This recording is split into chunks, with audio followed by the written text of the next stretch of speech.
Hello everyone. We'll be starting soon, just trying to troubleshoot some issues with Lumi being able to, being able to hear Lumi.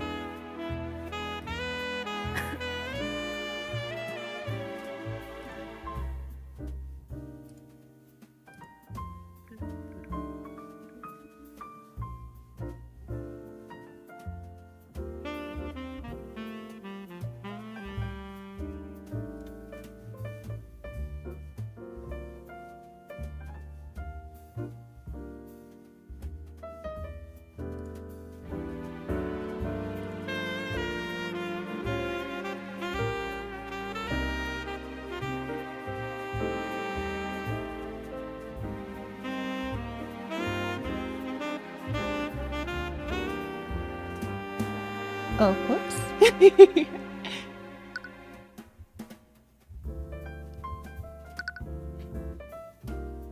Any luck, Lumi?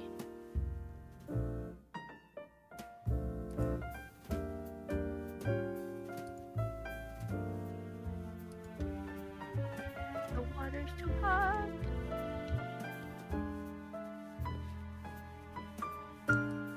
I will.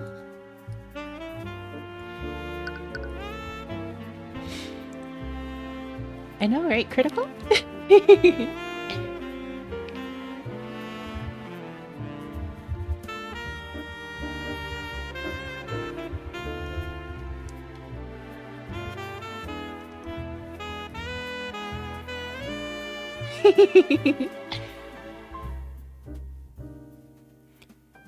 Thank you.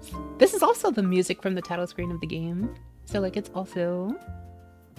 just very fitting. And I like to do my just my ears on starting soon.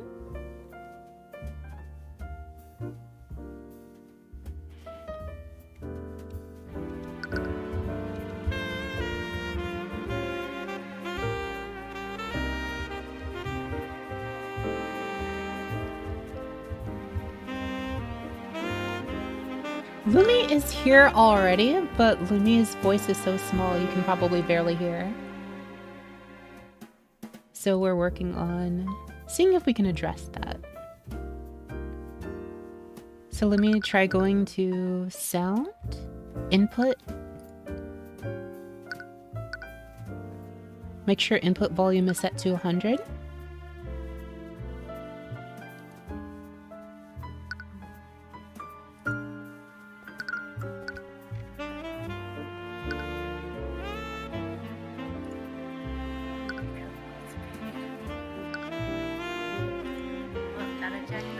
Critical, she's at 200% on my side in Discord. I don't know how to make her louder than that.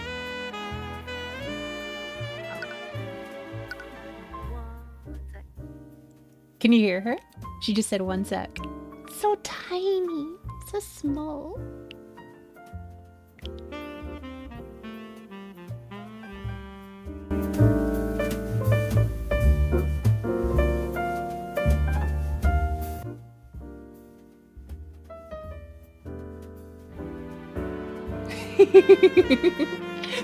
That's also true.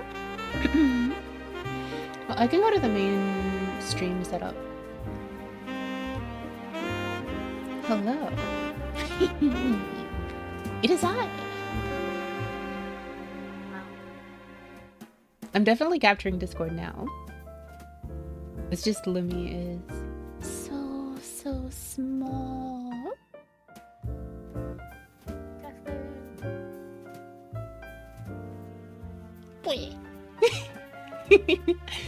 Thank yous for the giant heart. Oh, that reminds me. I saw Ronnie redeem, like, throw bunches of hearts theme first before I had even started stream.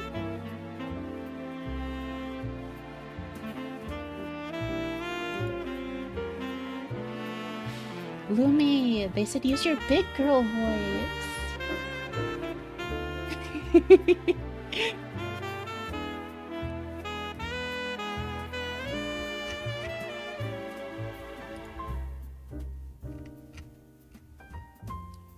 Ronnie, since you did it before stream even started, I'll give you your points back for that. That's better. That's definitely better.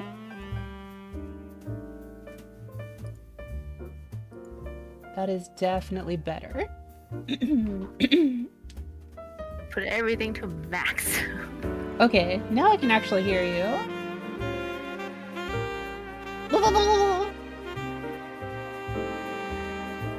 Oh no. What just happened?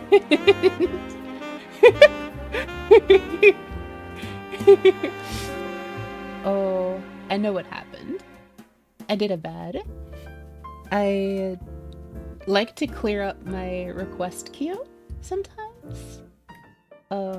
So that like if things happen, I can just be like, oh yeah, I'll fix the request queue, and like there's only a couple things in there so I can refund people their points. That or it blows off my ears. Yes. And then I cry. Yes, I can hear you now. Congratulations. Hey, I like getting hearts. You can hear Lumi. Wonderful. Good job. Blah, blah, blah, blah. Missed you too, Critical.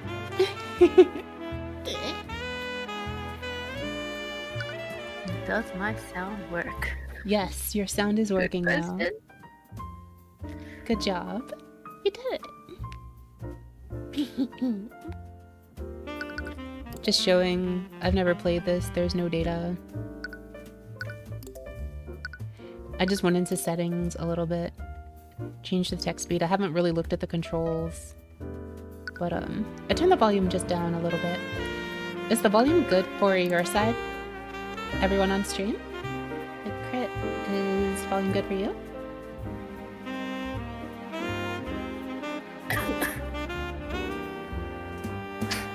Oh no, that broke. I was trying to move the music icon.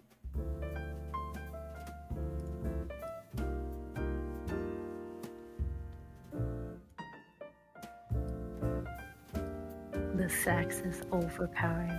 Is a saxophone in the music? Yes.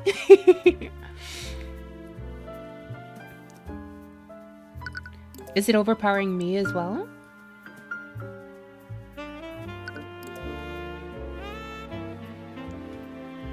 Okay, how about now? It's still overpowering me?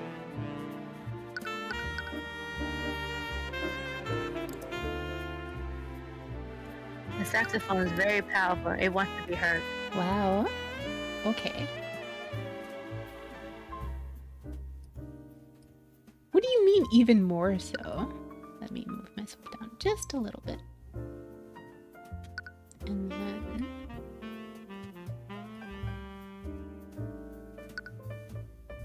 there we go. Maybe just a little. That'll do. Okay.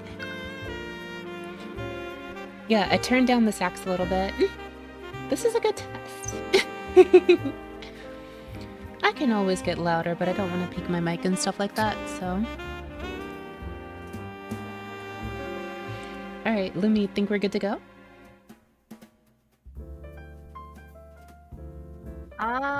I can only hear you through the stream.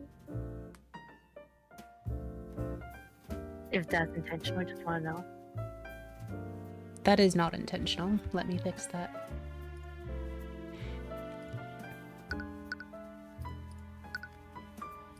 You should be able to hear me now through Discord. Yeah?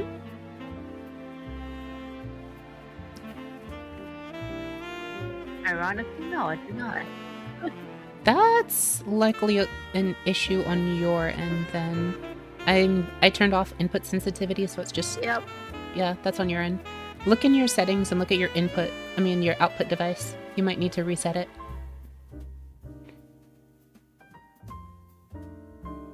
I don't know what happened. My cat chewed through my wire. Wow. I think I can turn you up a little bit on my end. I'm trying, but... Any luck? Yes, I can finally hear you. Wonderful. Let me know when you're good to start.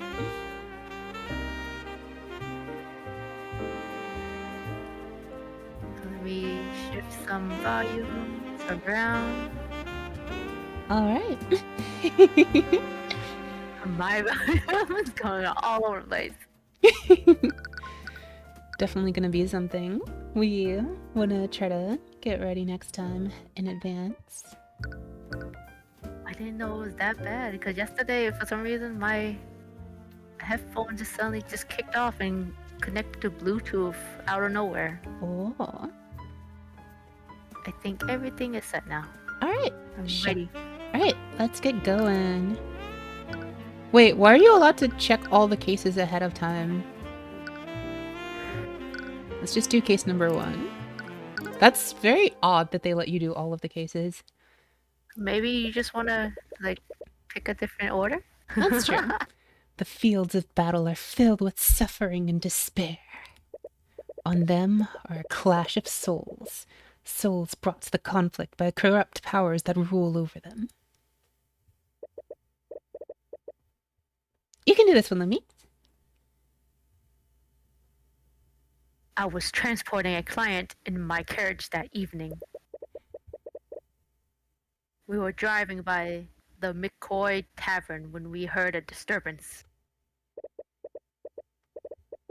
I was worried that something was amiss, so I walked into the building to see what the commotion was.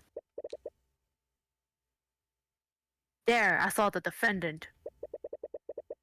She was lit by the blue glow of the dining room lights. And she was stabbing the victim with her magical sword. Objection! I was caught by surprise. Objection!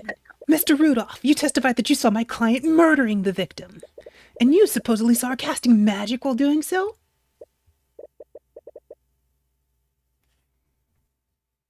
Yes. I could never forget such a ghastly sight. That moment was burned into my memory. I see. Well, it's funny that you say that. How so?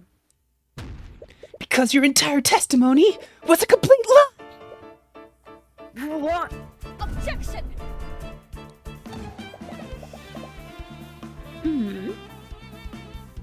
I'm wondering what we want to do for Arya. Do you want to do Arya or want me to do Arya? You can do hers. Hmm? You can speak for Arya. Okay. Or I can. We can take turns. Are you accusing the witness of perjury? Surely you know that such accusations can't be made lightly, Mr. Cuthbert. My accusation is far from baseless, Steelwind. Think about the state of the crime scene at the time of the murder. The witness couldn't have seen anything, much less a homicide.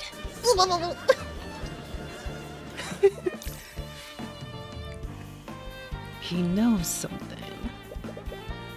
But on this battlefield, there are still a few people who carry the ideals of justice within their hearts.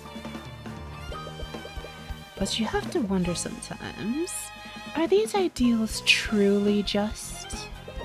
Or are they simply lies fed to us by our elders? Lummy. Damn it! Damn it! Flintheart, you fool! Why couldn't you just listen to me?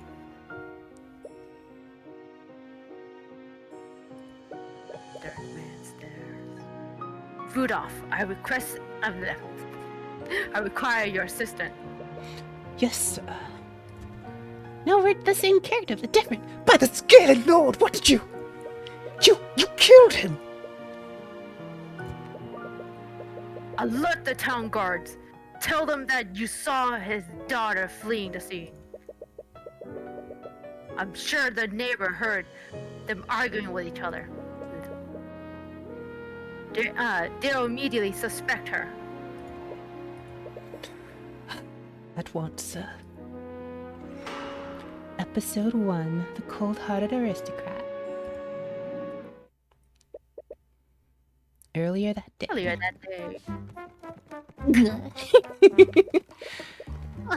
Feel yourself slowly succumbing to unbearable pain. I don't think you'll be able to survive this much longer. Lumi? Are you sure you're okay, Cuthbert? Oh, Cuthbert. I don't remember how you pronounce his last name. Thank yous for the look, Critical! You look like you're about to pass out.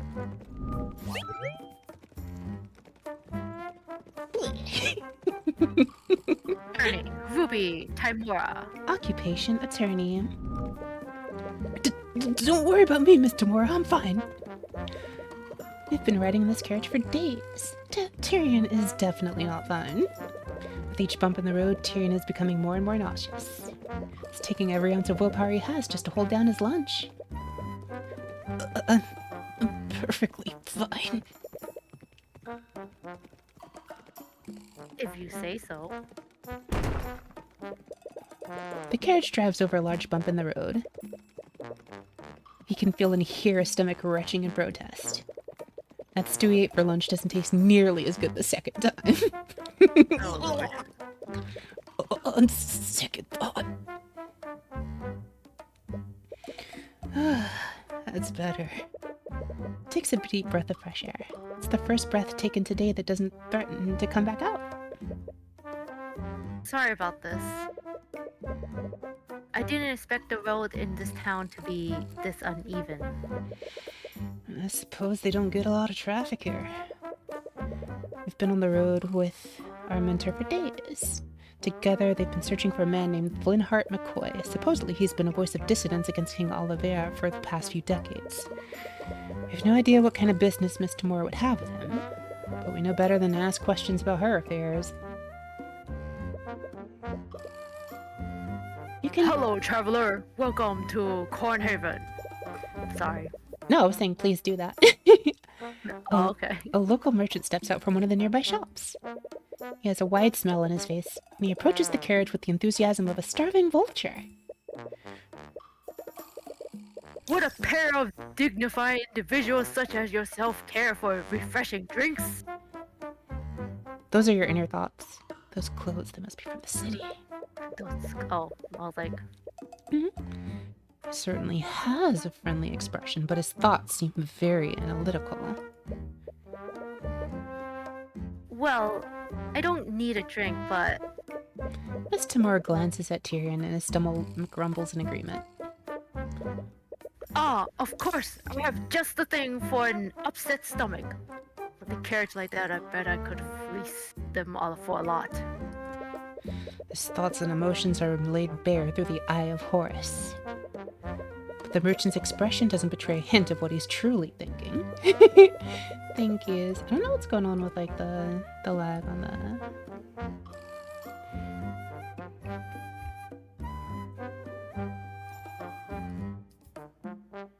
Let's try a lower FPS and see if that helps. Wonder if his full smell could get any bigger. At this rate, he might dislocate his jaw. Is that smiling that big? How about 2 flasks of apple juice for 50 silver pieces? 50 SP?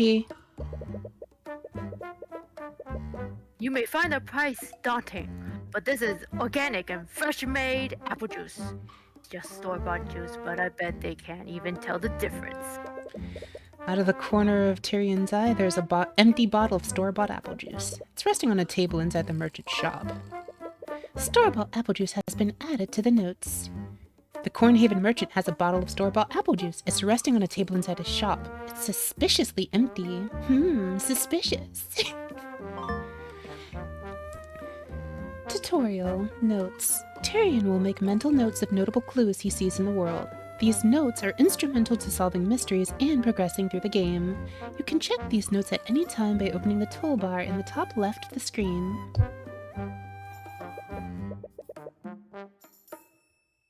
Trust me, it's worth the extra gold. Normally, the price wouldn't matter that much to Tyrion, but he doesn't appreciate being treated like an easy mark. Argument. Tutorial. Arguments. You've started an argument with another character. During an argument, your opponent will make claims that you need to respond to. Responding correctly will lower your opponent's confidence. Responding incorrectly will lower your confidence. And whoever runs out of confidence first loses the argument. all about confidence. I think you need to elaborate.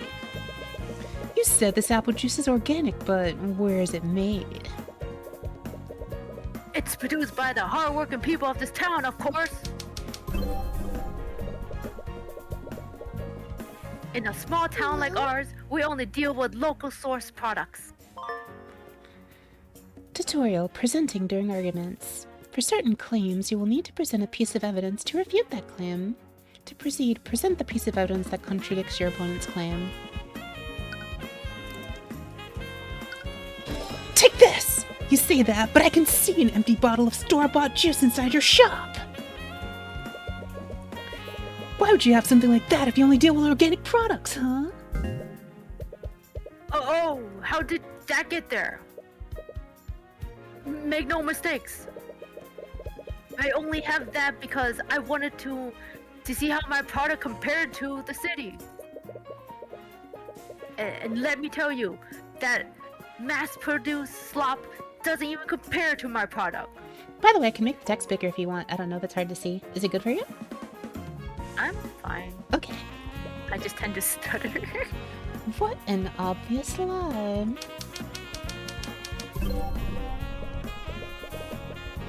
Honestly, I'm offering you a good deal.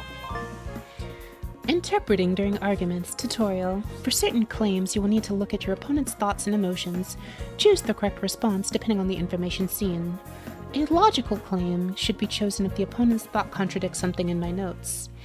An intuition claim should be chosen if the opponent thought contradicts their claim.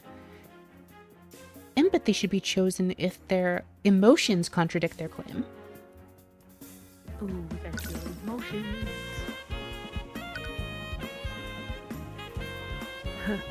Why you only sell the stuff for 5 SP a flask?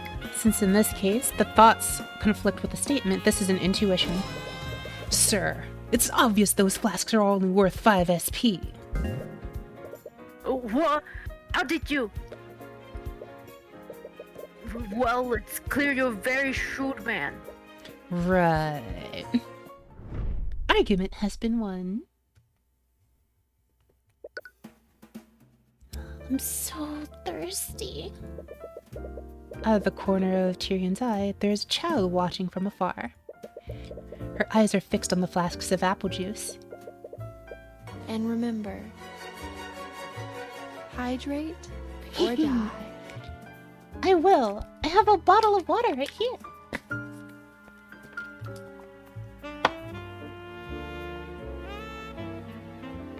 drinking hot water. It's not hot water. I'll cut you a deal. How about 20 SP for 3 flasks? Of course, sir. The Kingdom of Wyverngard, established around 2,000 years ago by the 7 High Archmages. The kingdom is currently ruled by King Olivier de Wyverngard and the mages of his nobility. The nobility will tell you that our marvelous kingdom is a land of prosperity and happiness. A land where its people share the wealth and succor provided by the kingdom's magic. Thank you. I haven't had anything like this in years. The child's passing thoughts tell you exactly how much succor the kingdom is sharing.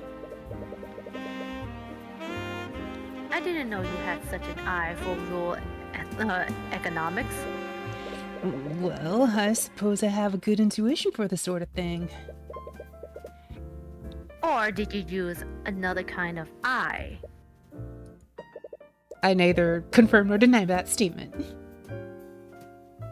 Don't get me wrong, your so-called eye of Horus is an amazing gift. You should take every opportunity to hone it. But try to be more subtle next time. If I can see through you, others will be able to see as well. Right. Anyways, I did some asking around while you were haggling. Supposedly, the McCoy Tavern should be north of here. If my tip is correct, this should be the place. Wait, this is the McCoy Tavern? With the state it's in, calling it a tavern is being pretty generous. It's hard to believe that this is a secret mating place for dissidents. But on further reflection, maybe that's the entire point.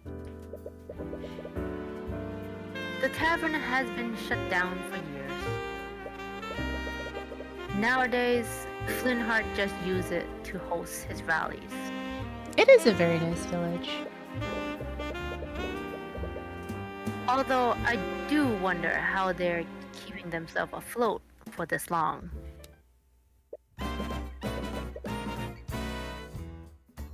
Hey, you lot! The McCoy Tavern's closed! A gruff man approaches the carriage as they step out of it. He's eyeing Tyrion and Tamora, a clear look of contempt on his face. I take it that you're Flintheart McCoy? I am. What of it? Flintheart McCoy, occupation unemployed. My brother owns the tavern. Sorry for not writing ahead of time. But I'm Ruby Timora. I want to speak with you. Ruby Timora? Wait, the Ruby Timora? Any animosity he initially had immediately vanishes. He lets out a laugh. It's as if he were meeting an old friend. Why did you say so? Come on in! Didn't expect someone like him to know about Miss Tamora. But it supposedly makes sense. They both fight against the same enemy. Albeit in different ways. Sorry about the mess. We haven't exactly been... Well, anyway, what brings you here? The music is pretty good. I take it you didn't journey all this way to see my wrecked tavern. I'm here on the behalf of a client.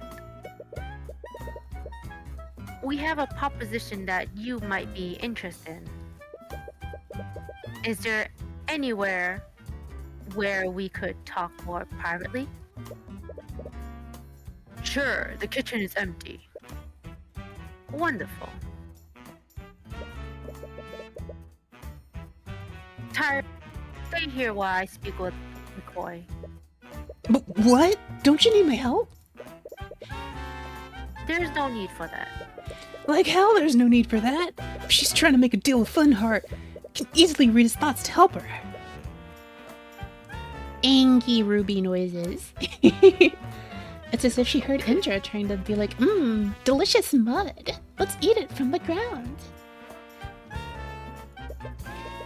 Tyrion desperately wants to object, but Ruby shoots a stern look that causes him to freeze up. He slowly looks away from her.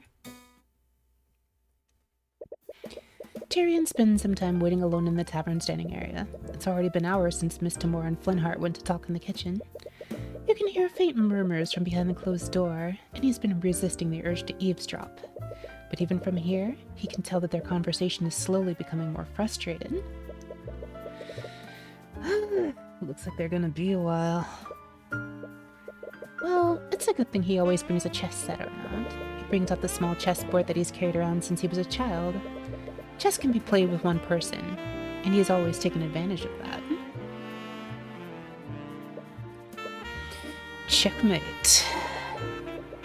He wins against himself, this time as black. I've played 10 games already, and I've won 7 out of 10 as black. Hello? Hello. Statistically, white is more likely to win. Unbeknownst to Tyrion, he's thinking out loud. So why am I performing so much better when playing as black? Hello? He still doesn't notice her, and he's verbalizing his thoughts just as fast as he's thinking them. Am I becoming overconfident as white because there's a first move advantage? Or perhaps that very advantage is affecting my choices and making me play in a suboptimal manner. If a personal quirk is making me play illogically, then I need to correct it. Hey! Ugh! What? Oh, thanks, Yuya. That's good to hear. How long have you been standing there? It's about time you noticed me. I've been trying to get your attention for a while now. Sorry. Do you know where my dad is? Your dad? Flintheart McCoy and his daughter, Celeste. Name, Celeste McCoy. Occupation, mercenary. Oh, Flintheart is speaking with my mentor right now. Aww, I wanted to show him something. Do you know when they'll be done? I don't know. I've been speaking in the kitchen for a while now. We can hear Flintheart and Miss Tamora's voices getting louder and more frustrated, but Celeste doesn't seem to notice. Her eyes seem to be focused on the chessboard. This is chess, right? Are you playing against someone? Oh, I'm playing against myself, actually. Oh, that's... There, Celeste emits a judgmental stare at Tyrion. Well, playing alone helps me develop new strategies. Plenty of professionals do it. Hey, I'm not the type to shape a man for playing with himself. That's... Relax, I'm just joking. Anyways, if you're still waiting for your mentor, do you want to play a game? Oh, you know how to play? Sure, I've read about this before. She's read about it? Ugh, this table is so dusty. Celeste takes a seat on the other side of the table. She tries to set up her side of the board but fumbles with the pieces. She stares at one of them confused. How do I arrange these things again? Part of him regrets accepting her challenge, but it would be impolite to back out now. Here, I'll arrange them for you. Thank you. Checkmate. He defeats her in 2 moves. That is actually possible. It's called the Fool's Mate, by the way. It is only possible against someone who has no idea what they're doing. The specific sequence of moves that leads to it is since I'm assuming Tyrion is playing... Do we know what Tyrion is playing as? Not really.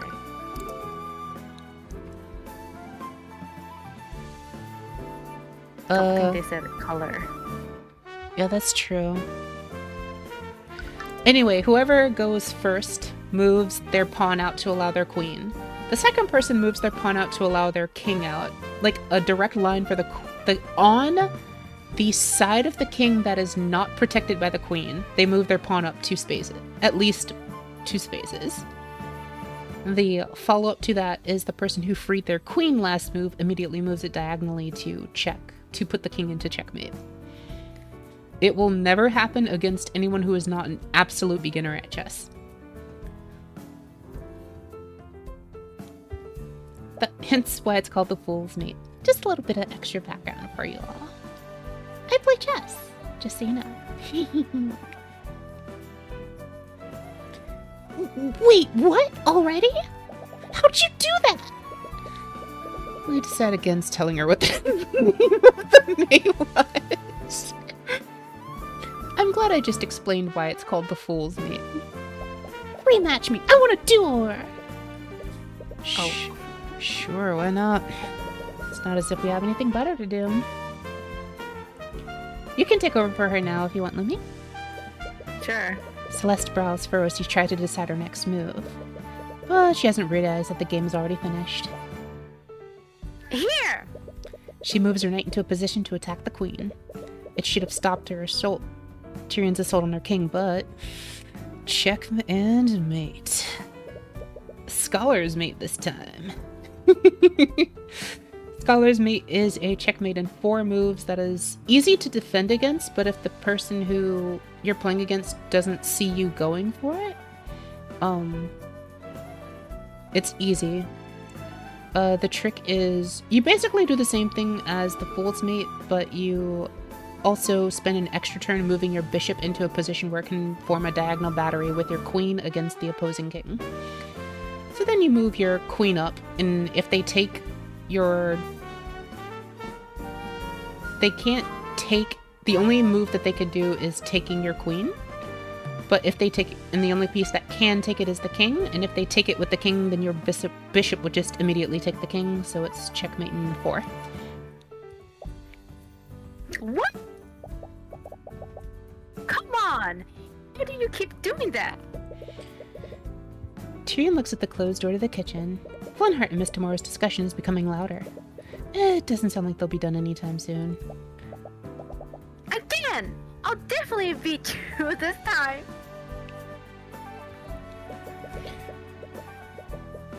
For someone who had clearly never played before, she's quickly improving with each game.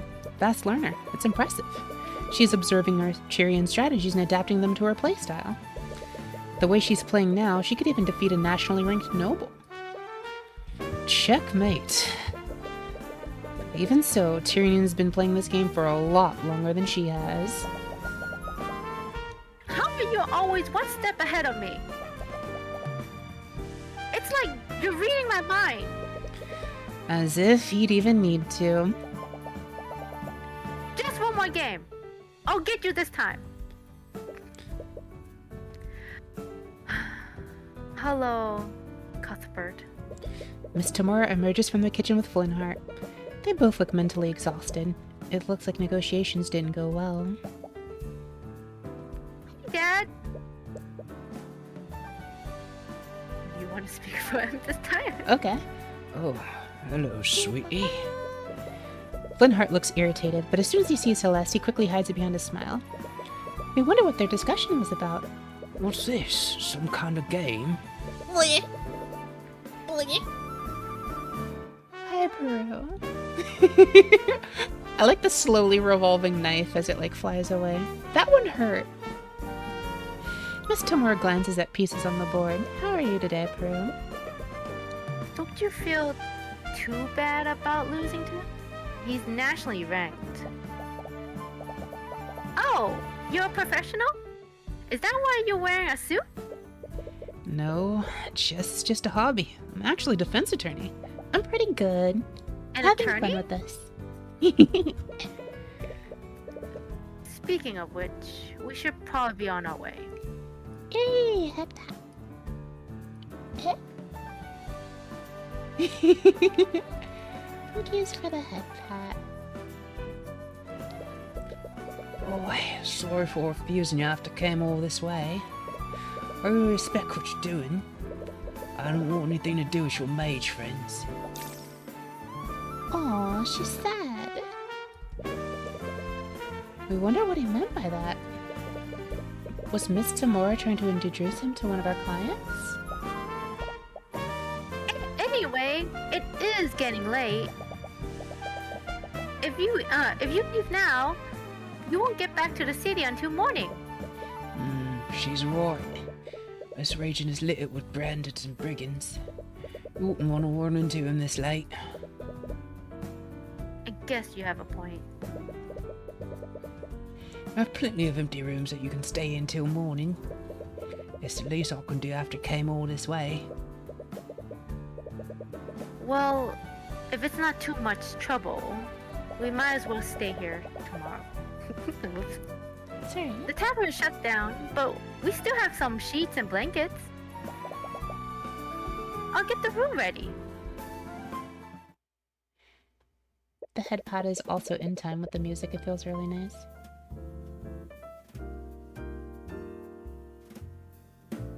Celeste and Flintheart leave the dining area to get our rooms ready. Celeste sit in the dining room with Miss Tamora.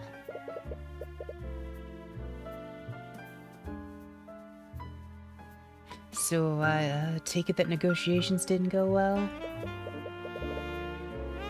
No, I didn't expect him to be so stubborn. Honestly, I have no idea what that man has against mages. Well, there is one way to find out. Why are you being so secretive? If your business with Flintheart is related to her clients, I can help. It wasn't important, and my present was not necessary. I mean, your present wasn't necessary. My present. Hello, Laura. That's such an obvious lie. But Tyrion can't read a single thought from her mind. She's had years of practice hiding her thoughts from the eyes of Horus. Celeste enthusiastically came back downstairs, but she seems to have noticed the tension between Tyrion and Miss Tamora. Oh, interrupt, but your rooms are ready now. Right. Thank you. Oh, An awkward silence Sorry. hangs in the air as Tyrion and Miss Tamora head upstairs. They reach the upper hallway and see the 2 rooms that Celeste prepared. Miss Tamora stops before entering her room. you're playing chess with Flintheart's daughter earlier. Was she good?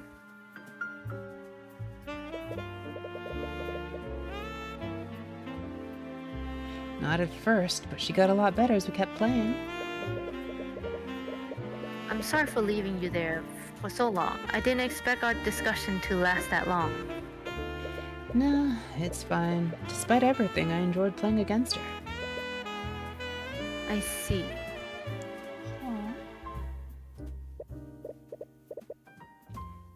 Well, I suppose you are at that age. No, it's not like that. It's just that outside of tournaments, I never really get to play against another player. And you only ever want to play shogi. Because shogi is clearly superior. It's complete anarchy is what it is. You just bring fallen pieces back to life like some kind of necromancer. It adds depth, adding a dimension of play that isn't present in chess. They sternly look at each other, their positions already made. After a few moments of silence, they both burst out laughing. I'm sorry if it looks like I don't trust you. I know you're just trying to help. But there are some things about my work that I just can't tell you about yet. But one day, I'll tell you everything. Secrets. Right, I'm sorry for Brian. I just want to show you I'm ready to be an attorney. You are, and I know you are. I'm a bit surprised that his marking has no arcane art, even though he has an eye that lets him see into people's minds. Promise what? The rare praise from his mentor catches Tyrion off guard. Anyway, get some rest. You should mentally prepare yourself for the journey tomorrow. Right. Tyrion completely carriage forgot ride. about the carriage ride back. He can already feel his stomach churning in protest. Tyrion lays in the bed that the McCoys prepared for him, and as he closes his eyes, he slowly drifts into a deep slumber. As this happens, he feels something invasive. Ooh. His mind drifts away, and he feels himself being pulled elsewhere. He finds himself in a surreal and unsettling landscape. He's fairly certain that he's dreaming, but some instinct in the back of his mind tells him that something is fundamentally wrong about this. He sees a woman in the far distance. She's staring directly at him. Lemmy, do you want me to do it, or do you do it? If she starts speaking. What present? She is murmuring something, but he can't quite make it out. Is she trying to say something? Finally found. I finally found you. And then I don't remember what the rest she said. It cut out without me actually clicking anything. She said, "Finally found you, heavens born." Oh, is that what she said at the end? I Yes. just saw she finally found you. I was like, oh, Yeah, see? yeah. Tyrion has jolted wide awake. He can't exactly remember what that woman said, but whatever her words were, they sent a piercing chill down his spine. His breath is heavy and his heart is beating at 100 miles an hour. Calm down. It was just a dream. At least that's what he tries to tell himself. But please, just let me explain. I don't want to hear it. We hear the voices of Celeste and Fleenheart ringing out from downstairs. It must be extremely late. What could they possibly be arguing about at this hour? I want you out of my house. Out. A dead silence lingers in the air before someone is heard rushing out of the tavern. Whoever left slams the door behind them. What was that all about? It's none of Tyrion's business. He only met those two today. It'd probably be best for him not to get involved in their affairs. And as he tells himself that, a brief image of Celeste's smile appears in his mind.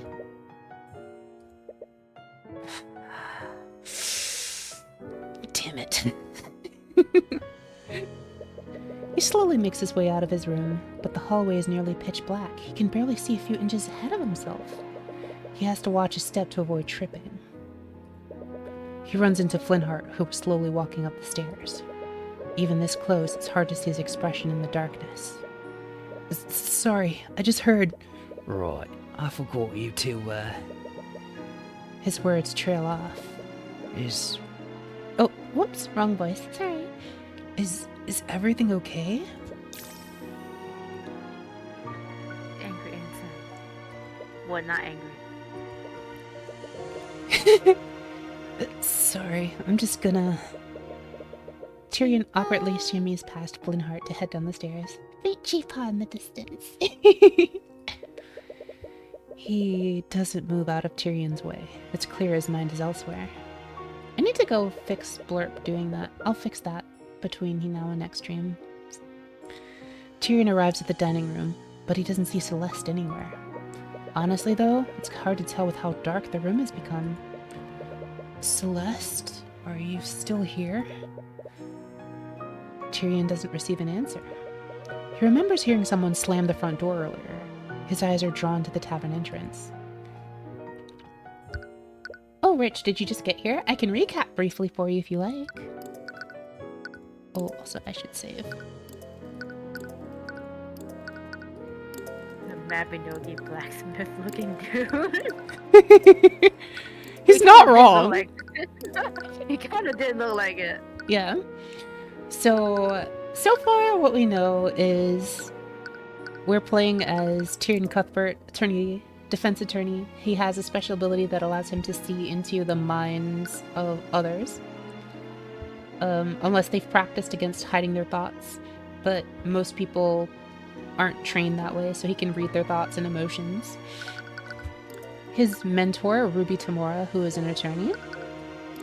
And they came to this town to meet this guy, Fleenheart McCoy. And he has a daughter named Celeste McCoy. He's unemployed somehow, even though he technically owns the tavern. I'm not really sure that counts as unemployed, but okay. And Celeste is a bodyguard who can do transmutation. We haven't learned that yet about her, but I guess we've just kind of found that out. And we came here, had an argument with a shopkeeper, got him to sell things at reasonable prices to us.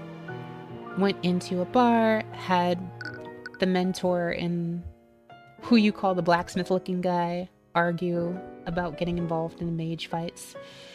And then after that, he kicked his daughter out for some reason. We don't know why. And that's where we are right now. Celeste? No answer. Celeste, where are you? The merchant Tyrion spoke with before steps out holding his shop, holding a lantern. He appears to be irritated by all the noise Tyrion has been making. Oh, you're that kid from before. Do you have any idea what time it is? This isn't the city. You can't just make a bunch of noise like that. Like this. Right. Sorry. I was just looking for Celeste. Who? Celeste McCoy. She's Fleenheart's daughter.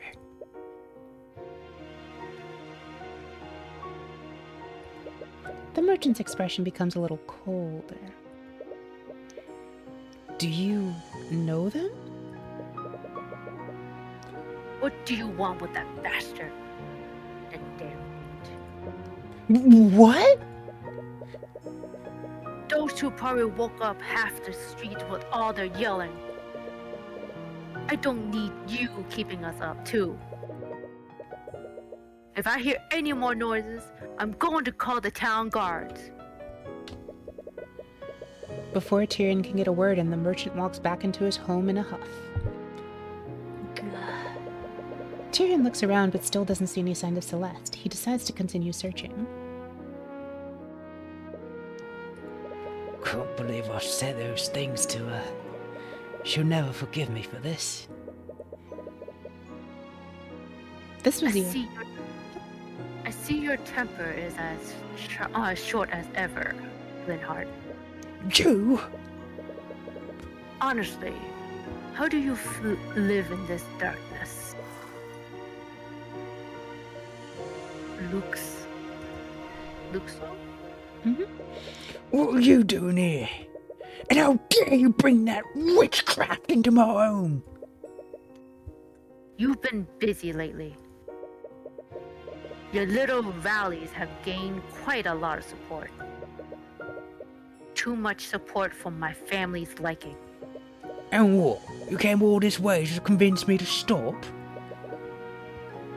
You have my word.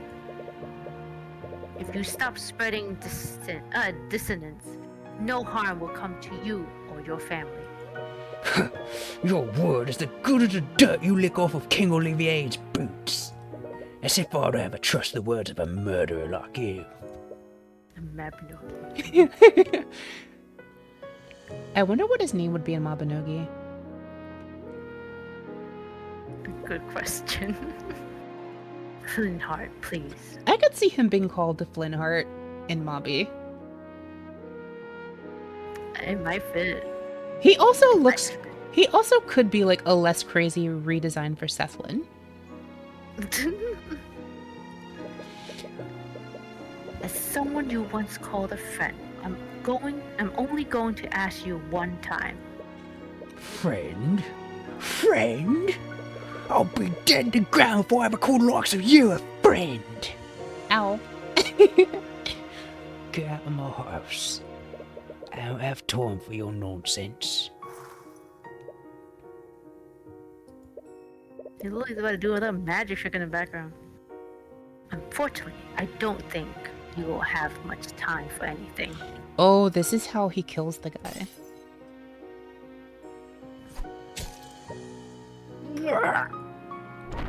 What is a nonsense? A miserable little waste of time.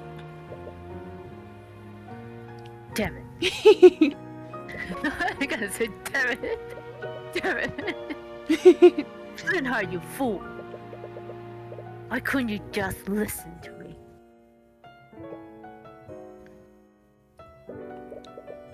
Rudolph, I require your assistance. Yes, sir. By the scale lord, what did you... You killed him! Alert the town guards. Tell them that you saw his daughter fleeing the scene. Wow, Allura. I'm sure the neighbor heard them arguing with each other. They'll immediately suspect her. At once, sir. Tee. Tyrion has been searching for Celeste for a while. How long has he been outside? 2 hours? 3? However long it's been, it's clearly taking a toll on him. Where is she? What am I going to do now? Tyrion hears a faint voice. Could it be? Oh! As he peers behind an old tree, he finally finds her. She looks just as tired as he is, probably even more so. Her eyes are puffy and red, but she's doing her best to hide it with a smile. I've been looking all over for you. Oh, sorry. I'm guessing we woke you up? Yeah. Is everything okay? It's nothing. It was just an argument. Scritchy, scritchy, scritchy. But from the way she reacted, this is clearly not common. Tyrion supposes that it's none of his business and decides not to pry further. have you been looking for me all this time? I have.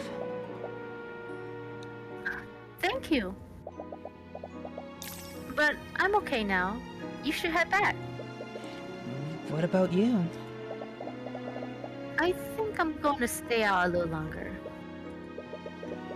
Tyrion knows that he should mind his own business, but I'm sure whatever happened between you two, it's nothing you can't talk out. it doesn't happen a lot, but sometimes Miss Tamora and I get into fights too. But no matter what happens, we're always able to talk through it. Sorry. I know it's none of my business, but I just... No, I really appreciate it. Thank you. Oh, happy, sad, angry. Happy, sad, frustrated. You're right. Let's go back. And a whole lot of trouble happening. What? We arrive back at the McCoy Tavern, but it's now surrounded by several carriages and knights clad in plate armor. Is that the Inquisition? What? The Arcane Inquisition. They're an order of knights that investigate crimes committed using magic. As Tyrion says the word crimes, he and Celeste share a glance and come to the same realization. Both of them rush towards the tavern, but Celeste outpaces him by a large margin. What?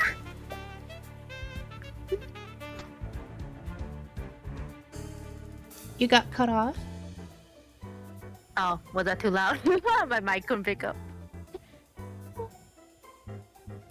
Aw, small.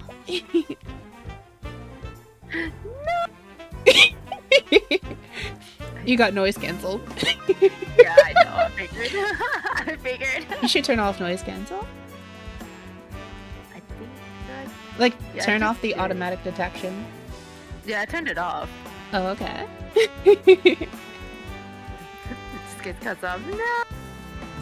Nope. Definitely. Still filtered.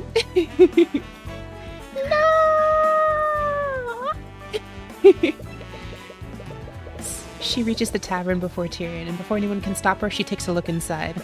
Whatever she saw makes her cry out in anguish. She drops to the ground in tears.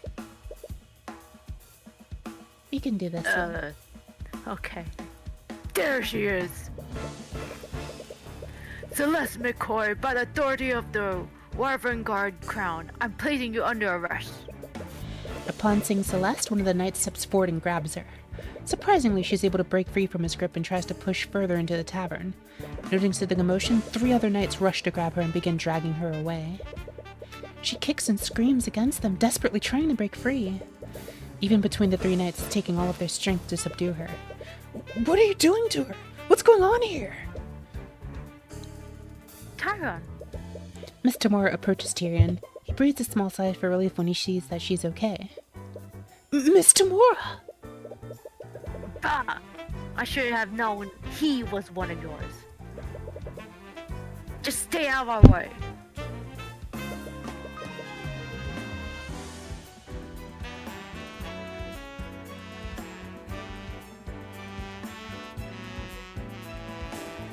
Miss Tamora, what's going on?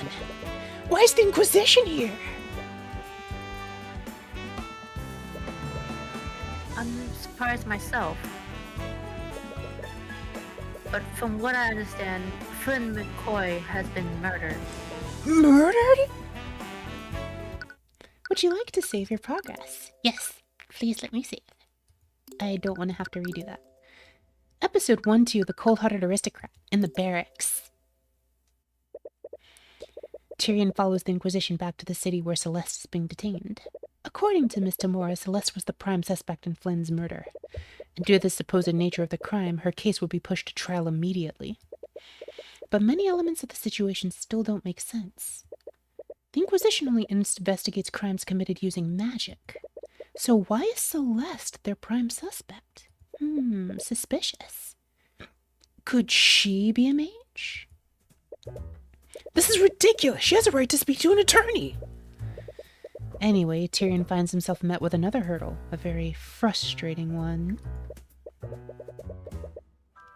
Yeah, well, we can't let you see her until she's been processed.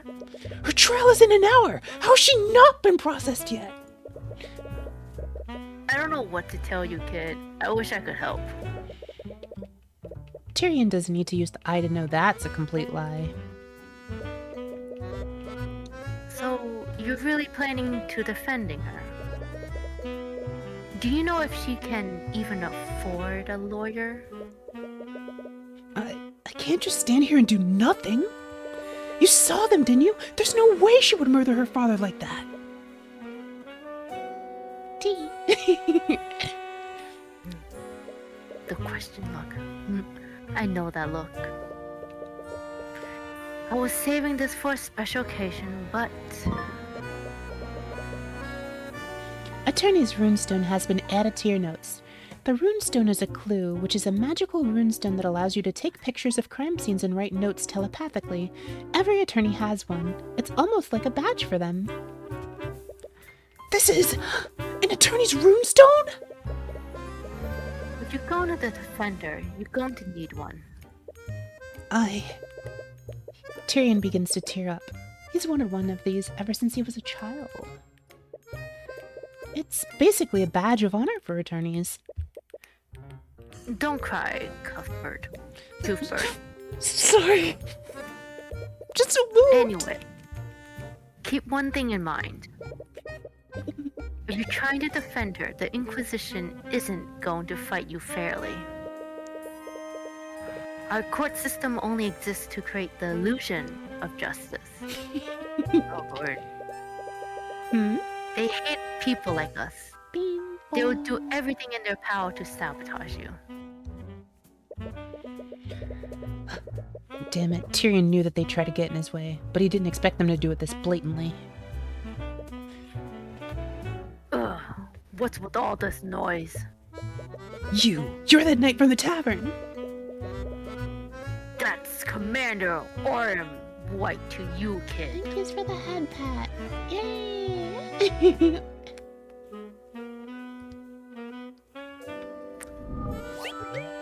Name, Orin White. Occupation, knight. Commander. I had a feeling Tamora would be sniffing around this case. But I didn't expect her to send a kid to do her dirty work. Commander, he says that he wants to talk to the mage. And she got a right to an attorney, doesn't she? Well, she hasn't been processed.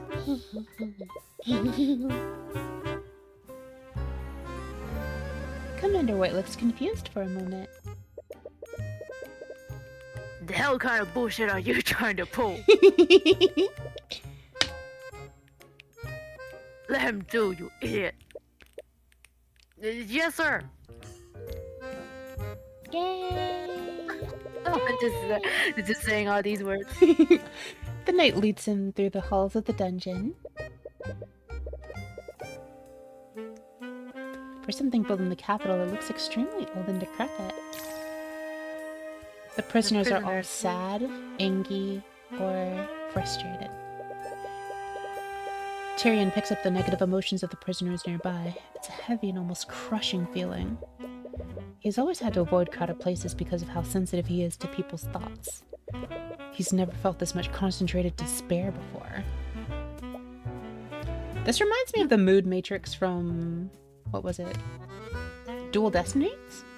But Yeah, Dual Destiny. But the mood matrix had the pulses like vary with how intense the emotion was.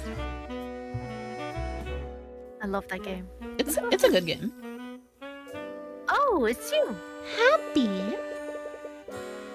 Like me. When I get hat pats.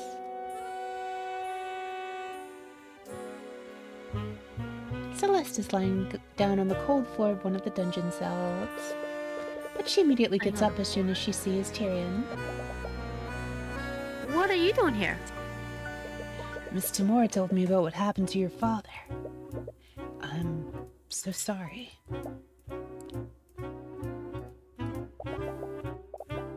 I just don't understand.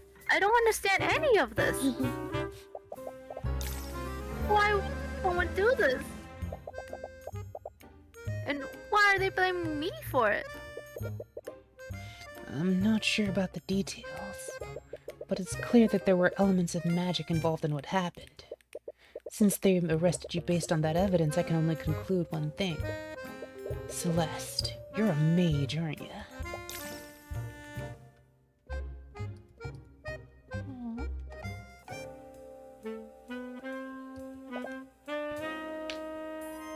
There's no sense in hiding anymore. Yes, I am. Do you have noble blood? Of course not. Why would you say that? Now she's pissed. Yeah, sorry, but the ability to use magic is hereditary. Most mages tend to have some kind of noble blood. I actually don't like thinking about it. Wait. I'm the daughter of Jolene and Flintheart McCoy. That's all I need to know about myself.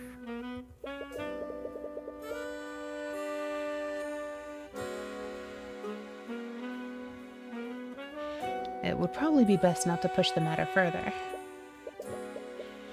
Anyways, you're probably arrested because you're a mage.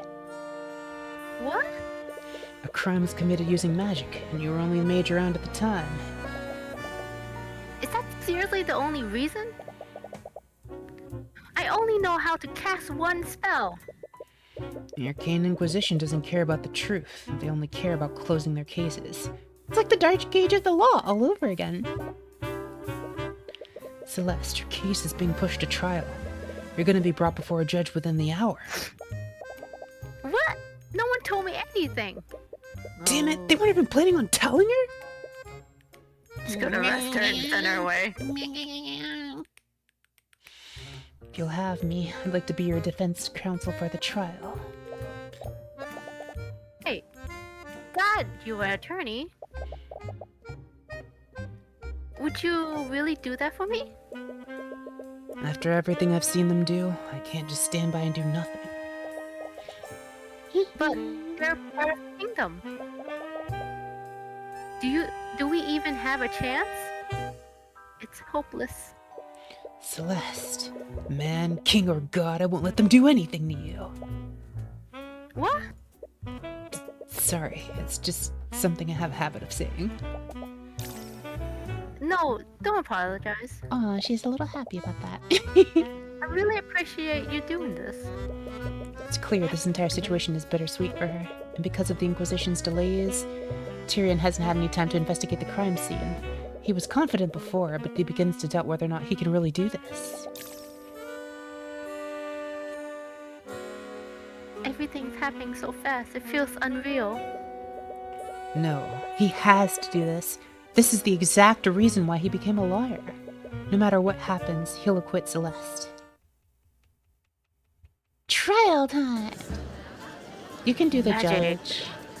A courtroom. I'm in a real courtroom. Actually, entering the courtroom has taken a lot of wind out of Tyrion's sails. He's never been here as an attorney before. He's only ever acted as Miss Tamora's assistant. Clap, clap, clap, clap. The woman at the prosecutor's bench is staring at him. Miss Tamora mentioned her before Tyrion went to see Celeste. What was her name again? Something like Arya Steelwind? Name, Arya Steelwind. Occupation, prosecutor. She's so sassy, the way her poses. Mm-hmm. You can feel the coldness of her glare burrowing into you. Why is she staring Tyrion down? Is she trying to intimidate him? Because it's working!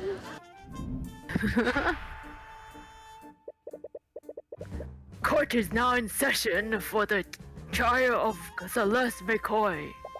The prosecution is ready, Your Honor. Oh, the defense is also ready, Your Honor. He doesn't necessarily sound very ready. Regardless, let's begin the processing. Proceeding. Prosecutor Stillwind, please list the charges. The defendant is Celeste McCoy, mercenary for hire and a Registon mage. Wait, did you say mercenary? Yeah, I had to take up a job after my family's tavern was shut down. Oh, that's why he's unemployed. He owns the tavern, but it's shut down. Okay, that makes more sense. Oh, right. That's not exactly the first occupation you'd have thought she'd had. She's charged with second-degree murder, negligent misuse of the arcane arts. I see. So there was magic involved. Yes, the crime occurred within the McCoy Tavern, a local inn that shut down years ago. The locals reported hearing a loud commotion coming from within the building. Hours later, a carriage driver that was nearby checked the disturbance. It was then that he found the victim, the defendant's sword, still impaling his dead body. The Inquisition has provided an autopsy report and a record of the sword. Autopsy report for Flynn McCoy has been added to the note. Flynn McCoy died after being stabbed from behind with a magical blade. Fatal wound shows heavy traces of transmutation magic. Celeste's sword. It is the alleged murder weapon. It's an ornately designed sword but has no magical properties. Celeste's sword has been added to the notes. What was the defendant's relationship with the victim? I see that they share the same last name. The defendant is the victim's daughter, but not by blood. She was adopted into the family when she was an infant. Her birth parents are currently unknown. I see. What an unfortunate turn of events. To begin, the prosecution would like to call Commander Orrin White to the stand. Witness, please state your name and occupation for the court. Name, Orrin White. I'm commander of the Arcane Inquisition. Could you please testify about the details of the Inquisition's investigation? Thank you, Zuya. Oh no. Yeah. I'm dying. Thank you forever. Witness testimony. We got a call late at night. Someone discovered a dead body inside McCoy's tavern.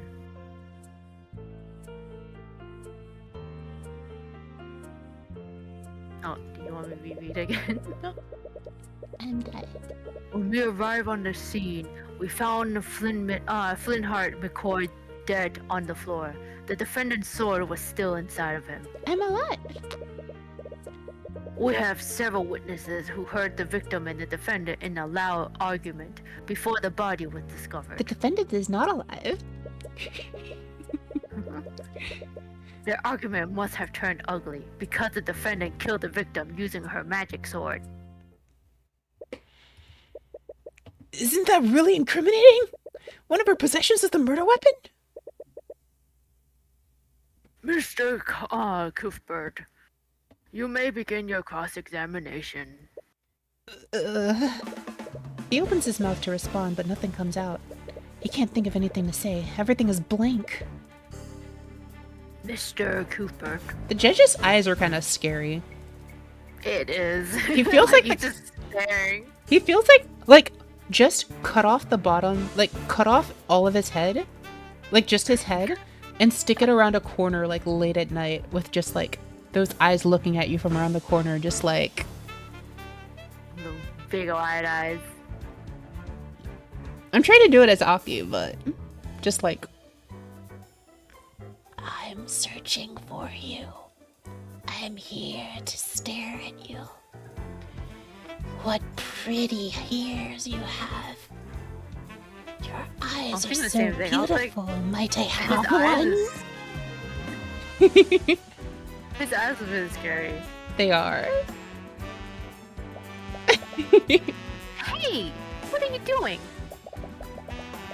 This is the part where you say something, right?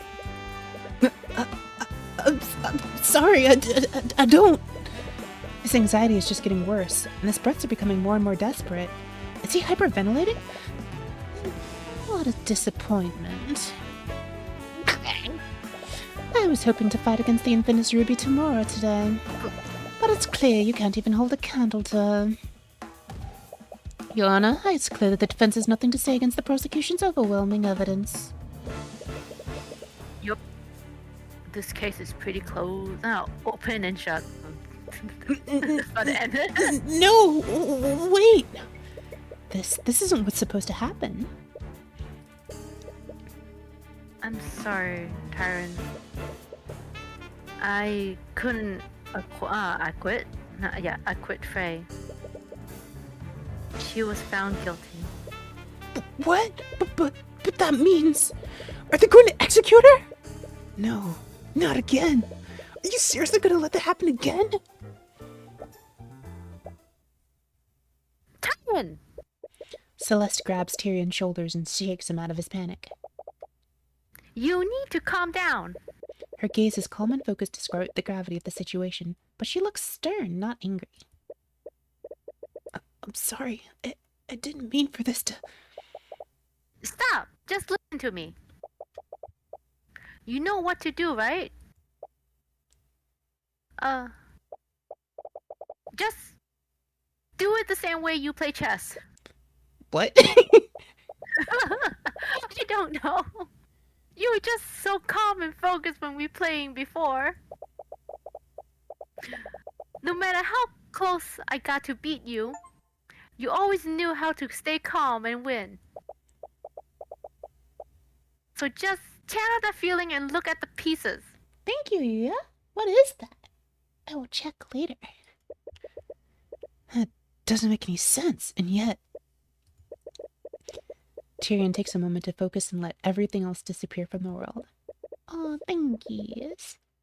Every statement that Tyrion made, every word that came out of his mouth, each of those is a possible weakness that he can attack. Every bleak moment can be turned around. Tyrion just needs to consider every angle. My apologies for the delay, Your Honor. The defense is ready to begin cross-examining the witness. Very well. There we go. Thank God that worked. Carefully examine every statement he made and find something that contradicts the evidence in the notes. Once you do that, present the contradicting evidence and prove that his testimony is false. Cross-examination begins. Tutorial Cross-examinations. You are now cross-examining a witness. Carefully examine each statement they made and find the statement that contradicts a clue, a spell, or a profile in your notes. Once you identify the false statement, click the Present button and present the contradicting evidence to move forward. We haven't been taught about... Okay, so here's the thing. I usually just go through and press most things in games like this just to like make it more interesting and get more story. Do you all, both Chat and Lumi, do you want to do that or do you want to try to be like efficient? I tend to just press to get more info.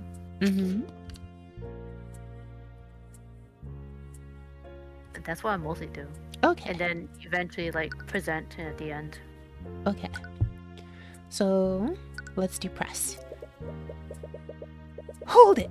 At what time exactly did you get this call, and who discovered the body? The call came in at 1:25 a.m. As for the witness who discovered it, he wanted to remain incognito. That looks painful. His head is rotated like 90 degrees. The perfect 90 degrees angle. That looks painful. It's not unusual for a witness to stay anonymous. It's well within their right. But this would be a lot easier if you could question the witness directly. What happened when you arrived, Commander? Is Arya's voice good or should it be like more arrogant / more... I don't know. It kind of feels like she might need to be a little more arrogant, maybe? I'll try something. Pressing again. Hold it! How did you know that the sword was my client's? Her sword is made out of some kind of special alloy. I think it was forged out of the country or something. It would be hard to mistake something like that. We also have several eyewitnesses who verify that the sword belonged to the defendant. She made no effort to hide it from the public. Quite the contrary, she was quite proud to show it off. Is that better? Yeah. Okay. But even if the sword belongs to my client, that doesn't necessarily mean that she was the one who stabbed him. Yes, well, Do you want to reread it or should I just press? Up to you. you can press. Okay. How did they know it was my client and the victim that were arguing? You were there, weren't you? You have heard them. Have heard of them, too. Whatever. You had to hear them too. Oh, I keep getting them mixed up. Every witness we talked to knew it was them. Well... Your Honor, it's clear that the defense is playing devil's advocate and wasting our time. Even he should have recognized their voices. Well, they've got him there. Killed victim using magic sword. Hold it. That's conjecture. Weren't there plenty of people around who could have committed the crime? That tavern has been closed for years. The defendant, the victim, and Ruby Taimura were the only ones there before the bodies were discovered. Plus, the murder weapon definitely belonged to her. Definitely. Well, it's a given that Miss Tamura didn't do this, and it'll be hard to prove that someone else was at the crime scene. But Tyrion can't help but feel that there's something off about what he just said. Tyrion shouldn't have panicked so much before. The testimony is straightforward, but that will actually make this easier. Assuming that Miss McCoy is innocent, there has to be a flaw in the logic. We just need to compare every statement to things in the notes. Once there's a contradiction, present that piece of evidence to the contradicting statement. Ooh.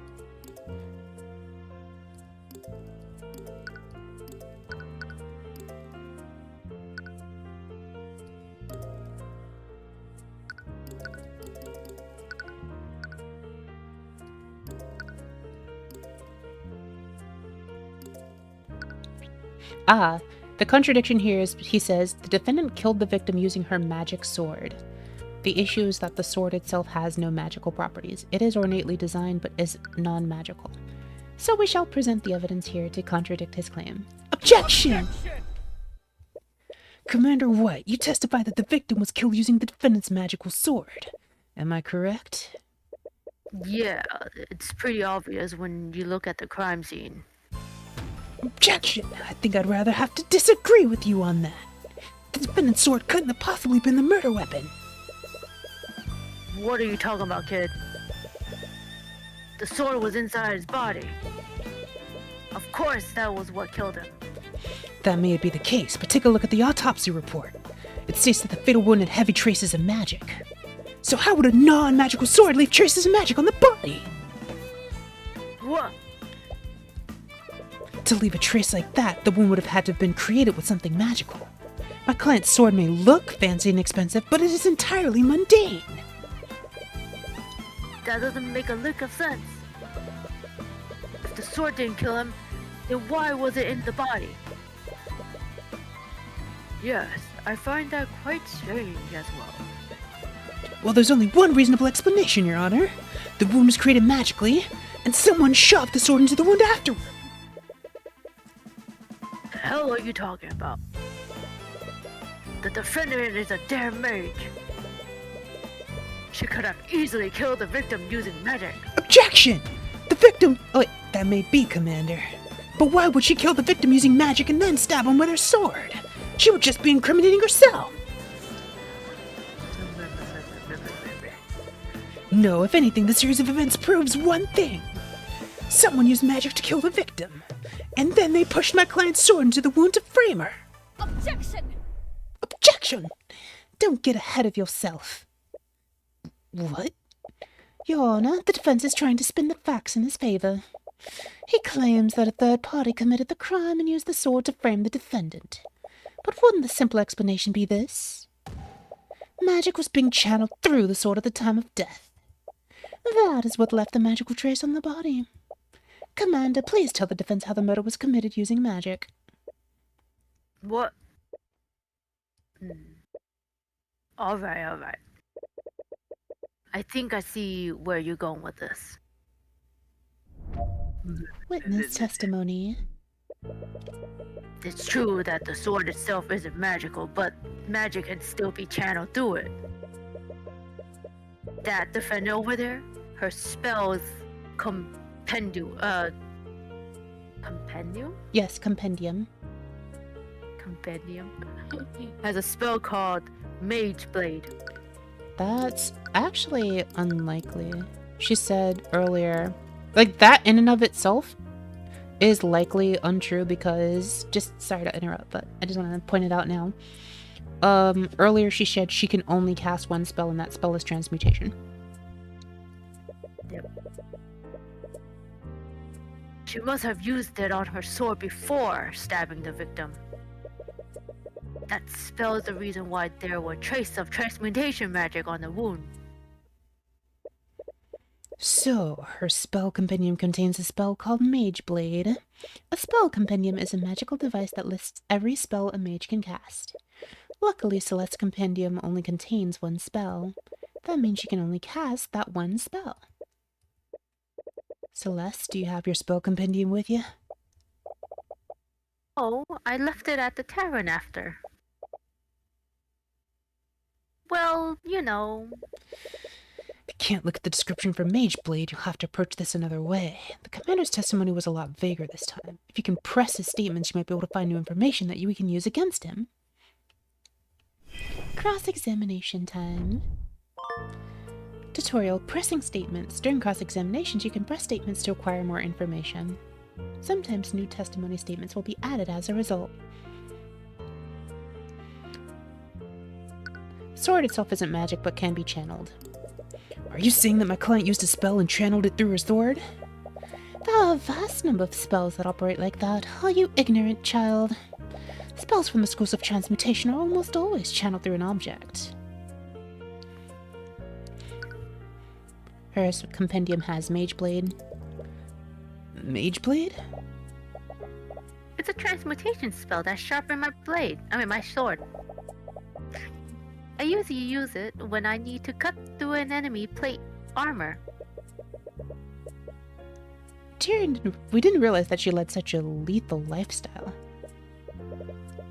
Wait, is it that she is... I thought she just said that... Yuya is a potato. I thought that she had just said that her capabilities were limited and that she could only do transmutation, but maybe it's like she can cast spells within the art of transmutation? Because maybe she has her mage thing, then maybe we couldn't read her what she knew for spells. Yeah, that would help. But anyway, wouldn't it be excessive for the defendant to use a spell like that on the victim? He wasn't wearing any kind of armor at the time of death. The victim and the defendant were in an intense argument. Perhaps she used the spell in a fit of rage. It was a crime of passion, after all. Ugh, that theory is a little far-fetched. But Tyrion will need hard evidence to disprove it. Used it on sword before stabbing victim. But why would she go to the trouble of doing that? Her sword alone would have been enough to commit the murder. Mages are always looking for an excuse to throw their power around. There's no rhyme or reason to do it. Just like Yuyake, she transfigures herself into a potato just to show off. Isn't it just your own personal bias, Commander? We don't need to understand why the defendant did what she did. The fact of the matter is that magic was present at the crime. Do you have any evidence of the contrary? Because if not, you're wasting our time. Oh, day. We don't. Yet. That spell is why there is transmutation wounds. She used a spell like that. Wouldn't that have created traces of magic on the ground? How so? Well, let's say we follow the prosecution's theory. That would mean that the victim fell to the ground with the sword still inside him. At this point, Mage Blade would still be active, right? Would definitely leave a magical trace on the ground after making physical contact with it. We're already way ahead of you. We had our people scan the crime scene.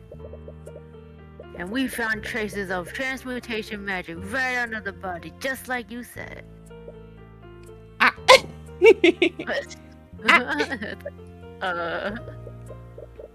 If you still don't believe me, I have a picture of the crime scene right here. Oh, why was this picture not brought to my attention? There was no need. This entire case is open and shut. Crime scene picture has been added to the notes. It's a picture of Flynn Those McCoy crime after scene he was pictures murdered. look like sheets of cardboard. Agreed.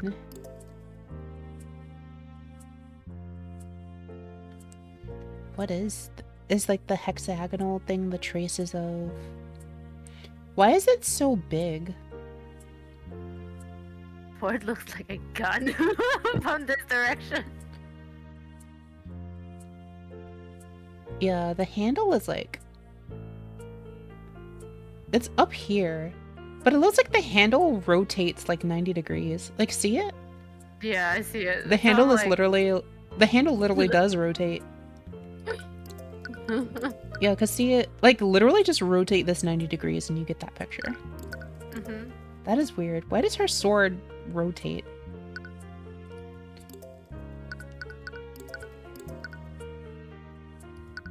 So transmutate itself. Tyrion has seen pictures of the dead before, but it feels different now that the body is of someone he knew. Looks like there are traces of magic on the ground. But the shape is a little weird, isn't it?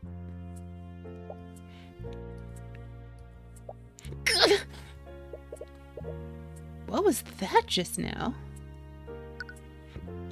You see her in this photo. She killed him with a stab from the front.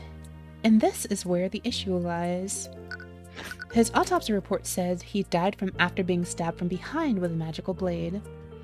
The blade is in the front, which definitely implies that it was, like, inserted after the fact. Quite careless from the real murderer, wouldn't you think? It's like stabbed from the front. Objection! I'm sorry, Commander White, but it seems that you've presented another glaring contradiction. Oh yeah? What's that? You said that my client stabbed the victim from the front, am I correct? Yeah, you can see it plain in that picture. So where's your contradiction? That's the thing, Commander. Your picture clearly shows that the victim was stabbed from the front, but the autopsy report said that he died from a stab from behind. Do what? Objection! Objection! Orn, you were supposed to release everything that you had. Why wasn't this photo given to me? There's no need. There's no way it could have been anyone other than that damn mage. Murmurs ring out across the gallery. Didn't matter how corrupt the justice system was, they wouldn't be able to cover up such blatant incompetence. They're right where Tyrion wants them. Order! Order in the court! I like how, like, the judge's game, like, gavel slam is way more epic than an Ace Attorney. He has, like, the cut in with, like, the, like, I'm about to, like, smash a home run with his gavel.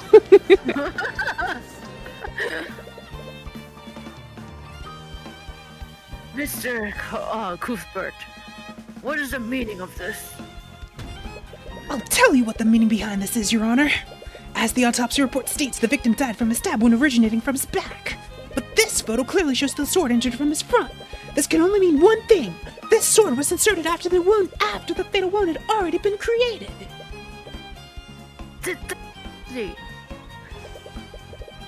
Do you honestly expect us to believe that? Then please enlighten me, Commander White. How else would the sword be facing the opposite way? Do you think my client stabbed the victim with the hilt of her sword? I didn't think so. What really happened is clear. The real murderer stuck the sword through the victim's wound to implicate my client. But they made a careless mistake and struck the sword through the opposite side. Objection! It appears that I underestimated you, Mr. Cuthbert. But you've still got ahead of yourself. How so? Really, Miss Stillwind? I believe that Cuthbert has adequately cast doubt on your case. Oh, did he now? Then let me ask you one question, Mr. Cuthbert. If your client didn't kill Finhart McCoy, then who did? How should I know? If I'm not mistaken, it's the commander's job to figure that out. Oh, I'm well aware of the commander's incompetence. But one fact still stands. There was magic detected on the wound and the sword. Would you like for me to tell you how many mages live in this small town? Don't like where she's going with this. Just the one. There's only one registered mage in that entire town. And that mage is your client. What? Judge about to pull a Persona Showtime attack. Judge is like, time to all-out attack. I just feel like the judge, like, hitting, like, the screen goes red. Judge bats around you, like, whacking you with the hammer, and then takes the cool pose at the end with, like, hammer in front of his face, just like, hammer of the law. No You one have escapes just the been law. Judged. You have just been judged. Yeah, you've been judged, and no one escapes the law. Battle complete. The defendant was also established to have been with the victim hours before his death. She was the last known person with him, and she was the only mage there. In addition to that, I have several witnesses who heard them arguing. How she murdered the victim is simply an unanswered question. I see. That certainly does change the matter. I can't say the prosecution evidence is irrefutable. But here's still evidence. Oh, wait, look. But there's still evidence that casts guilt upon the defendant. The judge actually seems relatively reasonable in comparison to most cases. At least he's not like Ace Attorney. Yeah. Sounds Darn it, like I almost had them. There's far too many unanswered questions for me to pass a verdict. We will give law enforcement time to clear these unknowns. Wow, competent judge. Like, yo, this is legitimately odd. I can't pass a verdict right now. Wow, actually competent judge. I suggest that they conduct their investigation more thoroughly this time. Anger. We will resume this trial tomorrow morning. Court is now adjourned. And plop. Showtime! I like that they even added the little sound effect as he's like looming with the hammer. Yep. Hello, Cuthbert. As Tyrion walks out of the courtroom Celeste, he's greeted by Miss Tamora. Miss Tamora, you're here? Tyrion recalls how he froze up during the first cross-examination. He feels a little ashamed that his mentor saw all of that. Well, at the end of the day, you were able to pull it together.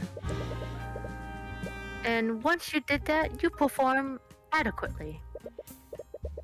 On that note, I want to give you this.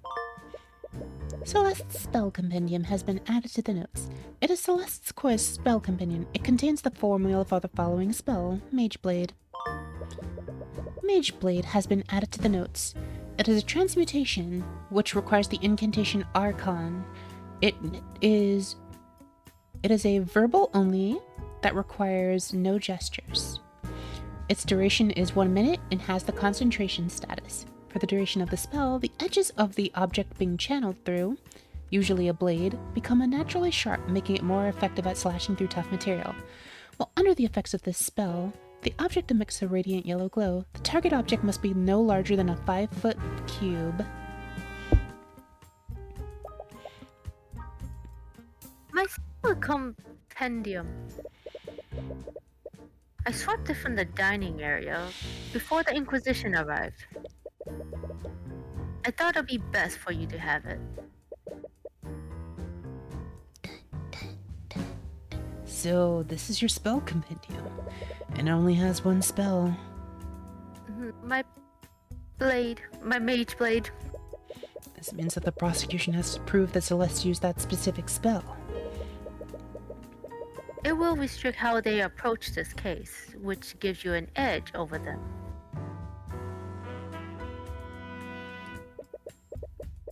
But that prosecutor is really something.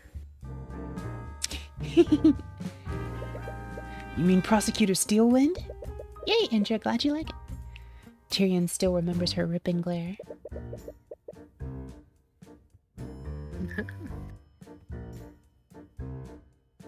Gives him chills just thinking about it. You wouldn't even know it. But this was also her first child. Really.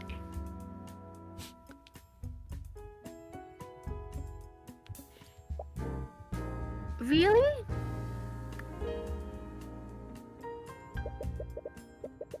I thought that her inexperience would make for a good first opponent. But that girl, she's a natural in the courtroom. It makes me wonder why a Steelwind would choose to become an attorney in the first place. What do you mean? The Steelwind are a powerful noble house. Of the noble families, they are one of the few who answer directly to the king.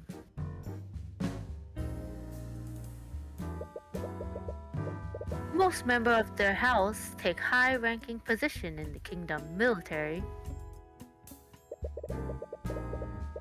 So it's a bit strange she chose to become a prosecutor despite that.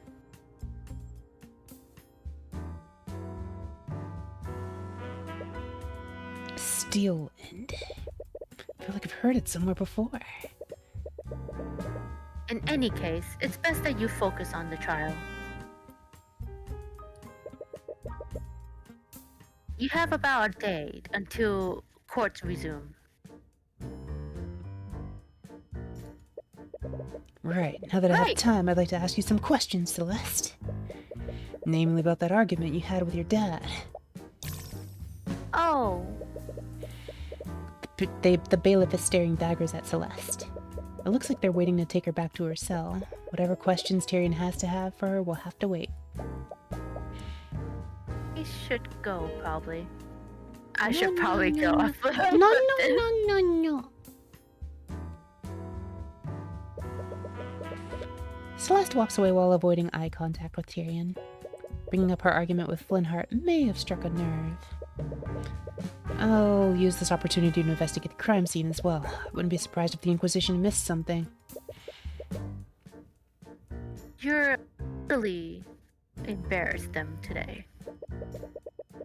Don't expect them to make the same mistake twice. Right, there's still a lot of things we don't know about.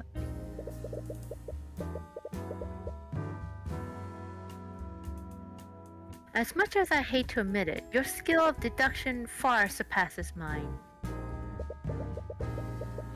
If anyone can figure out what really happened that night, it's you.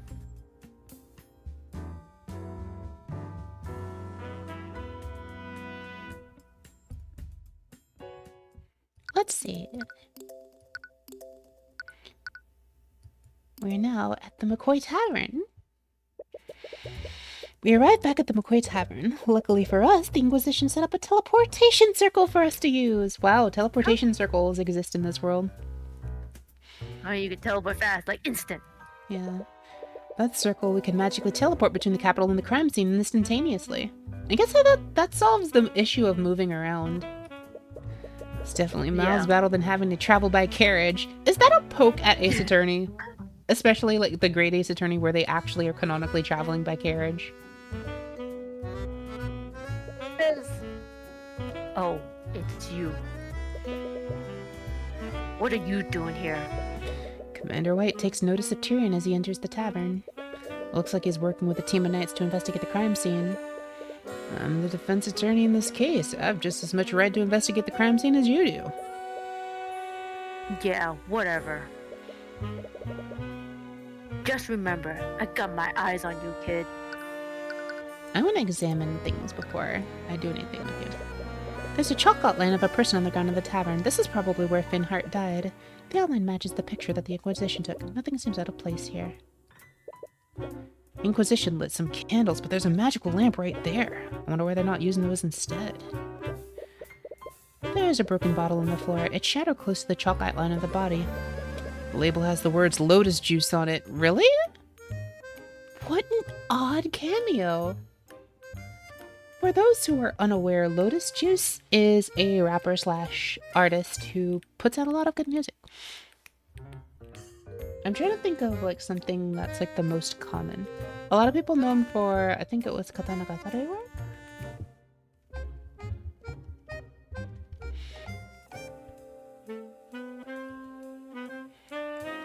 He also did the Soul Eater soundtrack.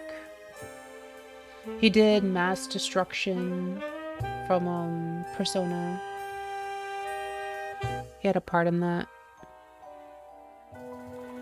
I can't wait for Persona 3. Yeah. He also did what was something else that people might recognize. He had to break out of for Persona 4. He also did Sky's the Limit. What else is something that people might recognize? He has an Eye of the Tiger song and then another Eye of the Tiger song. Yeah, he's got quite a few, but I think his some of his most popular ones are Mass Destruction from Persona 3, Colors Flying High, the opening for Persona 5, and he also did a song in Persona 3 Fess. But yeah, he's got quite the record thing. I actually got to see him when I went to a con at one point, and he was doing concert stuff, and he was like, he also had done the opening for Tekken Kenkri, I think. And he was like, yo, how many people here know that? And it was like brand new at the time, so like very few people like knew it, and he was just like, he was sad. I was like, I'm so sorry, I don't know. But I'm pretty sure he also did some Katana Gatari stuff. And I remembered him from, but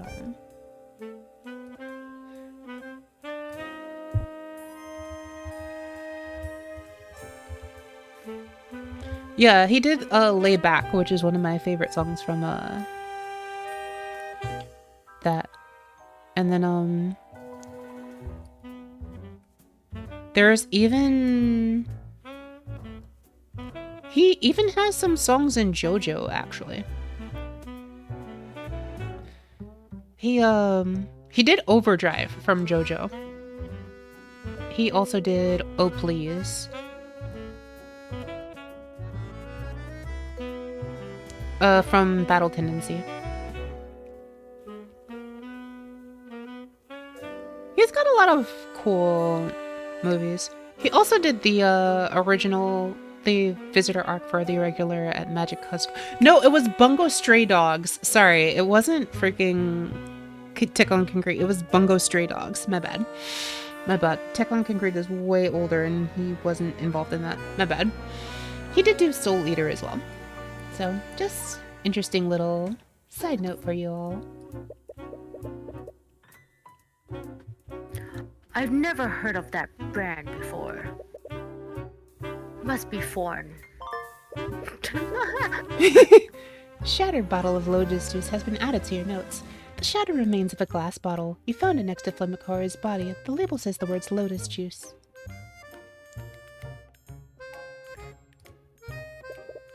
It's a painting of a man in a suit. There's some text on it. Adam Evley, politician of the Patandic. That's you. Oh. I've heard of this guy. He's some kind of politician from one of those nations west of here. I heard he's pretty much a shoo-in to win whatever election they have going there. An election? Was Flintheart studying democracies for his little revolution? Revolution! There's a modern-looking lamp mounted on the wall. It's a lamp powered by artificery. I didn't expect to find something this sophisticated in a town like this. Bah! Artificery is just another form of magic.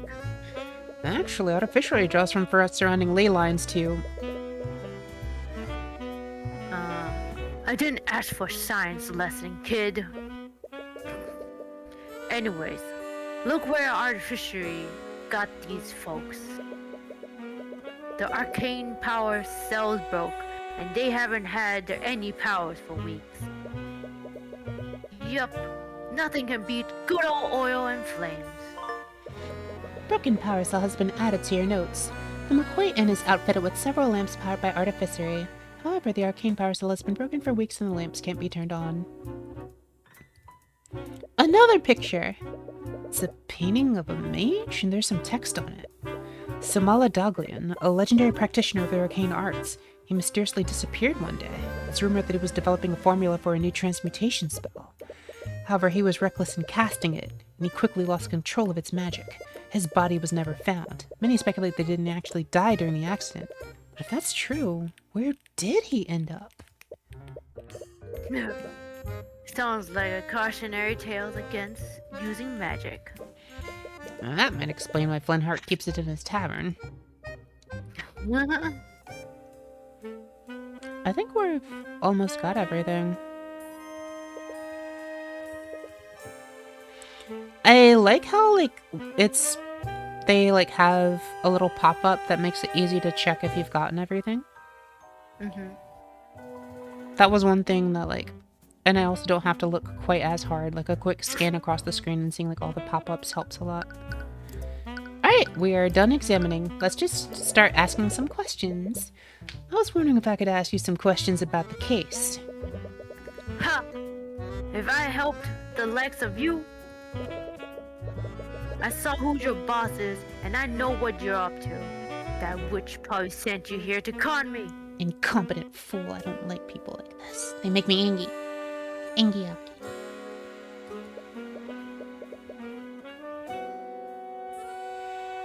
What? I'm just looking for some information. A likely story. I should stretch. Sure. I'm up here now. Hold on. Let me lock Aki before I get up. Wait. Stretchy. I'm sorry.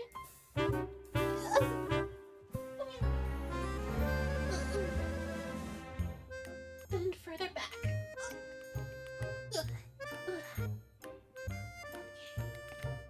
And stretch my legs. Stand up. I'm gonna go turn off my lights. Okay, I'm done stretching. Though if you're gone, I'll keep stretching for a little bit. Oh, it's gonna be quick. Oh, okay, go ahead. I'll keep stretching. Airplane waiting. And like doing the torture dance from JoJo.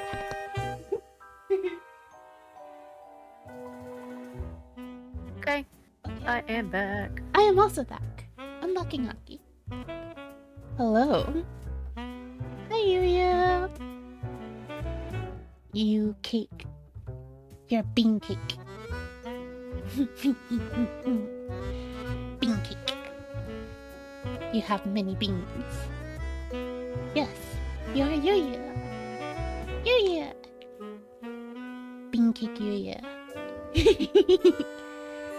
Confetti flavored bean cake. Yuya.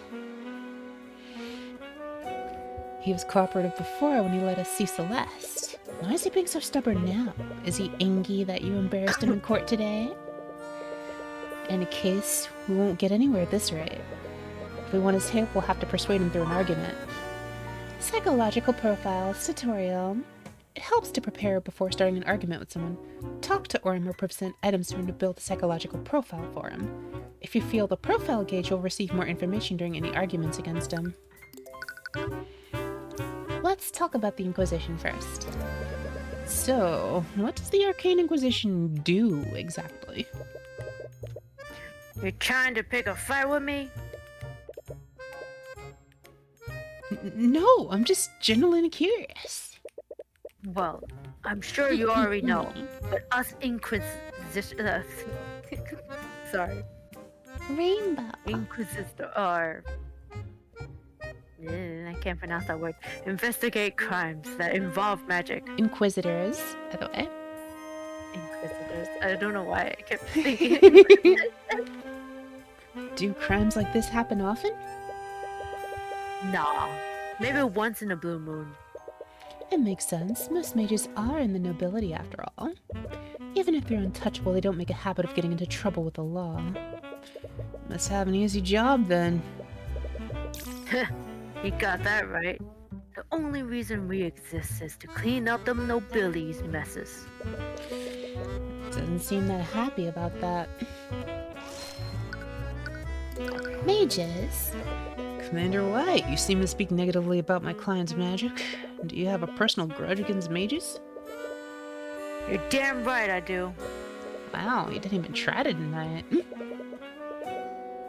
If you had any sense, you would too. All a mage has to do is wave their hands and say some magic nonsense. Then you suddenly had a dead body on the ground. And don't get me started with on mage blight. Smug. If some noble use their magic too much, they end up snapping and going on a rampage.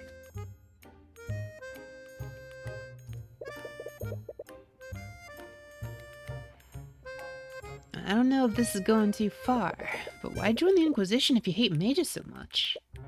Considering the fact that, That's my job, is to sweep the nobility's crime under the rug. Sorry, I didn't mean to insinuate. Nope, you have the right of it.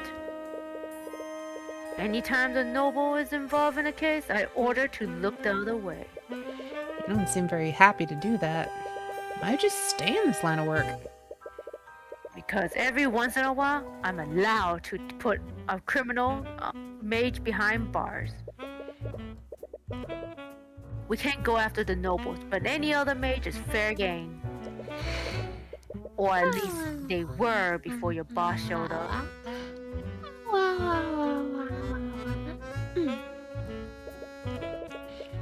Boss, do you have something against Miss Tamora? Let's talk about Ruby Timora. I have to ask, did something happen between you and Miss Tamora? Ha! Miss Tamora? What are you, her lackey or something? Wow. No, actually, she's my guardian. Oh, I didn't know she even had a... Look, kid. I don't know what the deal is between you two, but no good will ever come from associating with her. This is about the rumors, isn't it? Throughout the years, there have been several insidious rumors surrounding Miss Tamora. She's been accused of forgery, blackmail, and all manner of illegal activities. Wow! It's clearly misinformation spread by the nobility to discredit her, if you get what we're saying, yeah? She's always been fine with it, but she can't help but, get angry on her behalf. It's more than just the rumors. I seen it for myself. So confident. That woman's evil, kid. She defends mages who don't have the protection of the nobility. She's not evil, she's a hero. Yeah, whatever. Orin White's psychological profile is complete. Let's have an argument with him. Commander White seems unusually hostile towards Tyrion. Tyrion has a feeling it's not just because he was embarrassed in court today. If we can clear up this misunderstanding, I might be able to convince him to help you. Let's start an argument. Let's start an argument. Alright, I'm just gonna come out and say it. You got a problem with me, Commander? You should know exactly what my problem is with you. I saw who you work for. Do I have to spell it out for you? Ruby Timora is a crook lawyer. the law, that's all. Yeah. Or does your boss not tell you what she gets up to? Elocutions and arguments. Tutorial. Arguments are not always fought using hard evidence. Sometimes you need to elocute to convince your opponent that their claim is wrong. When prompted for an elocution, choose from one of the 3 possible responses. The correct response can be gleaned from reading your opponent's psychological profile.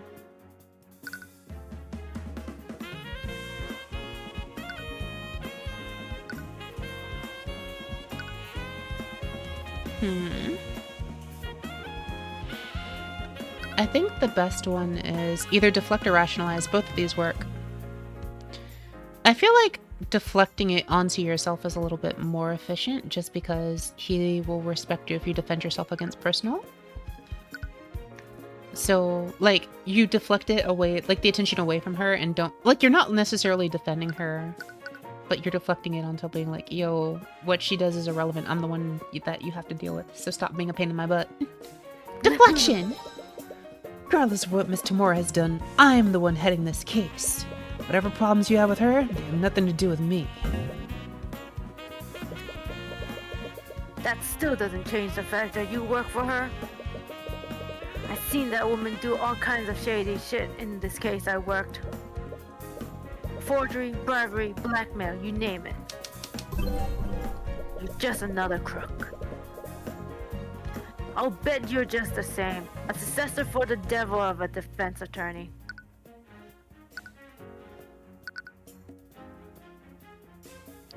Ooh, this is a good one. Oh, there's an ad running. But,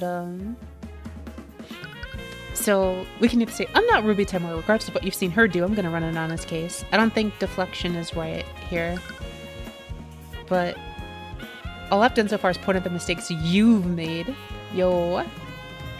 I like this one. I'm gonna say this just because this is like air horn, like, mic drop. Forgery, bribery, and blackmail? Have you seen me do any of those things? Because all I've done so far is point out the mistakes you've made. Good. Look, kid, I like nothing more than to believe you. But after everything I've seen her do, I know better. I have no reason to trust you.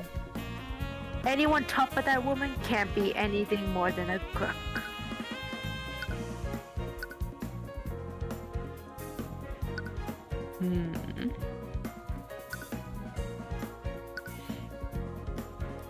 Nothing that I've done has given you any reason to suspect me. Right now, I'm just a defense attorney that's asking you for information. Nothing that I've done has given you any reason to suspect me. Argument has been won. You just want some info, right? Yes, that's all I'm asking for.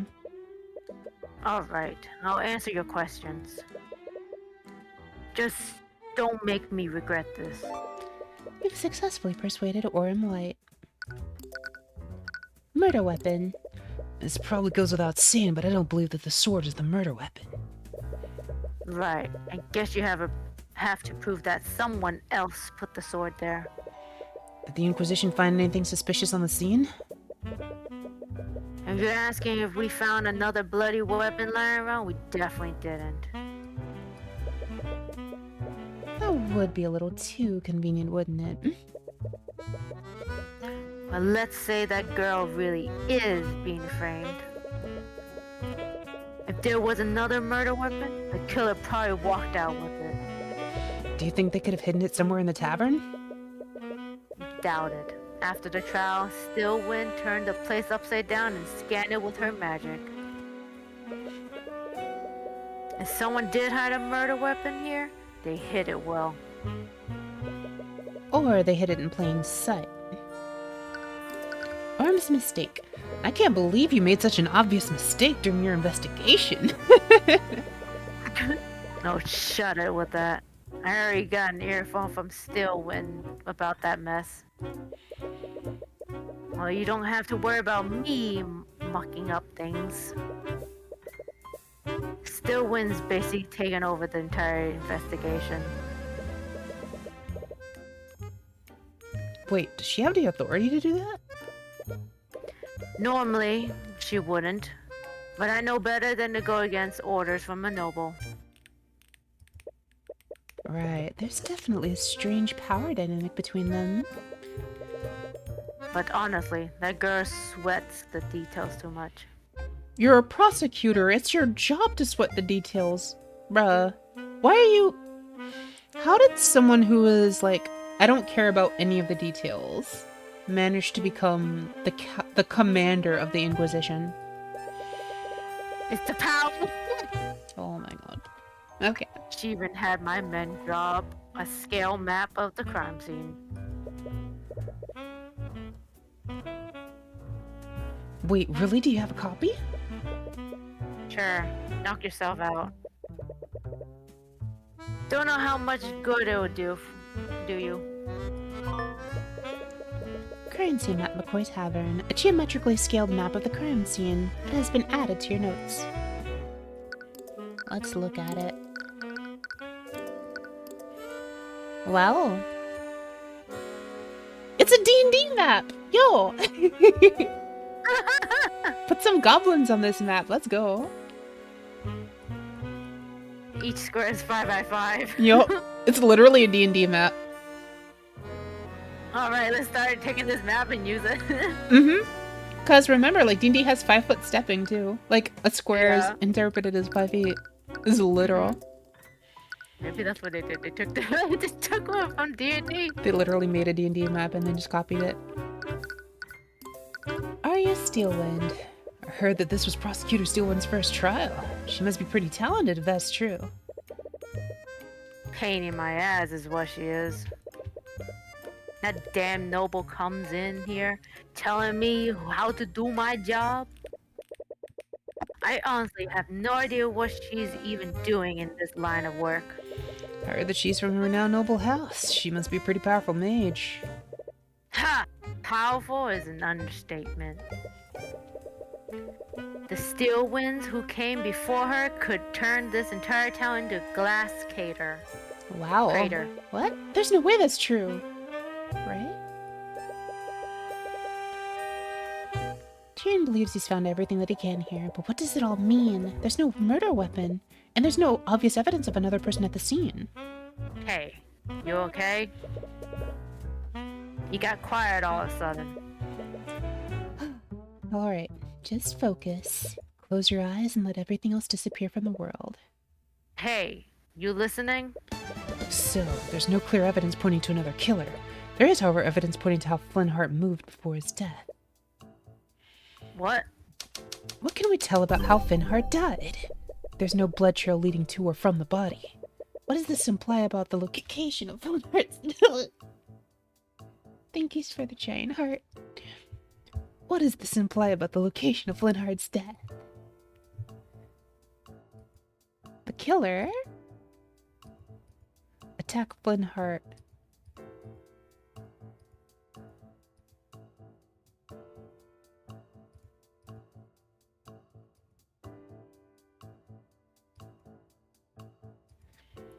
By the way, did you know the killer attacked Flintheart during the murder?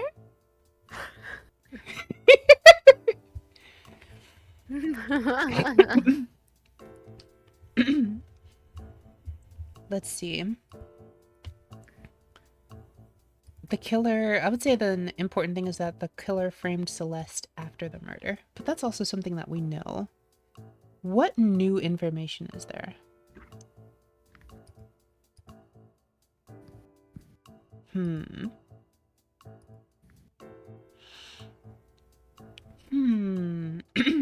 Because there are a lot of true statements that we can compose from this set of 4 things. I don't think the investigation or the trial are necessary. Of our options at the start, there's only the killer, Celeste, and Flintheart. For the second option, there's Frame Celeste, attacked Flintheart, and didn't move.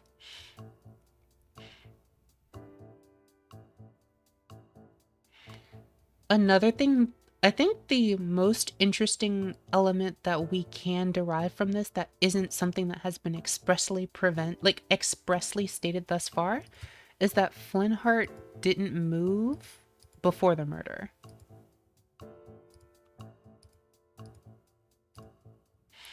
Because he was stabbed in his back. He never saw it coming. Let's try this. No, there was no blood trail where Flintheart's body is. Wait, I messed up. I said Flintheart didn't move before the murder. No, there was no blood trail where Flintheart's body is. The lack of a blood trail tells us something important, namely where Flintheart was throughout the murder. Huh? Is it just say during the murder? Oh. I mean, I had the right logic, I just didn't have the right selection that they wanted for it. Like, I was getting at the right thing. Timing. Yeah. Before, during, and after. Yeah. Like, the implication is he died near instantly and just got... Like, this blade basically got rammed through his heart and he didn't have time to really move or do anything. He just died right there. So, Yep. That's what I was trying to say. Like, he never saw it coming. Like, he just basically got rammed through instantly. Yeah, you had to train a thought. Mm-hmm. He didn't move from his position at all. He died where he was attacked. Yeah, I guess you're right. There's also the autopsy report which said that he died from a stab from behind. He was probably caught off guard and was too incapacitated to move anywhere else. This means that the attack happened at the exact position he fell over. The map has been updated in our notes. There's also the shattered bottle of lotus juice. How did the bottle shatter? Doubt it means anything, but the shattered bottle is right next to the body.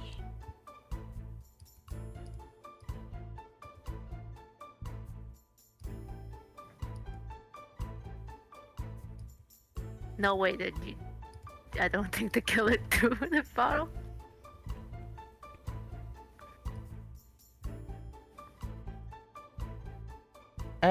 Like, we saw earlier from the cutscene as well, Flintheart was, like, actively holding the bottle of the lotus juice. Mm-hmm. And something happened, and it got blown up in his hands, and he dropped it. Before the attack. I think the bottle was exploded during the attack, wasn't it? It was right before. Because, remember, he was like... He blew up the bottle, and then he was like, I'm only gonna ask you one more time. Like, don't do this. And then the guy was like, I'm not keeling over to you. And then he was like, alright then, fine. No, Flintheart died at the exact location where the attack happened. He found the shattered bottle right next to his body. Flintheart must have been holding it at some point. I guess during, again... I keep making the same mistake where...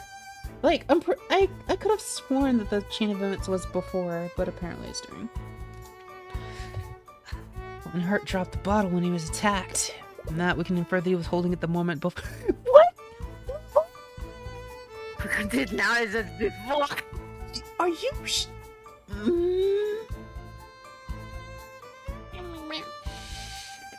Deep breath, Doggy.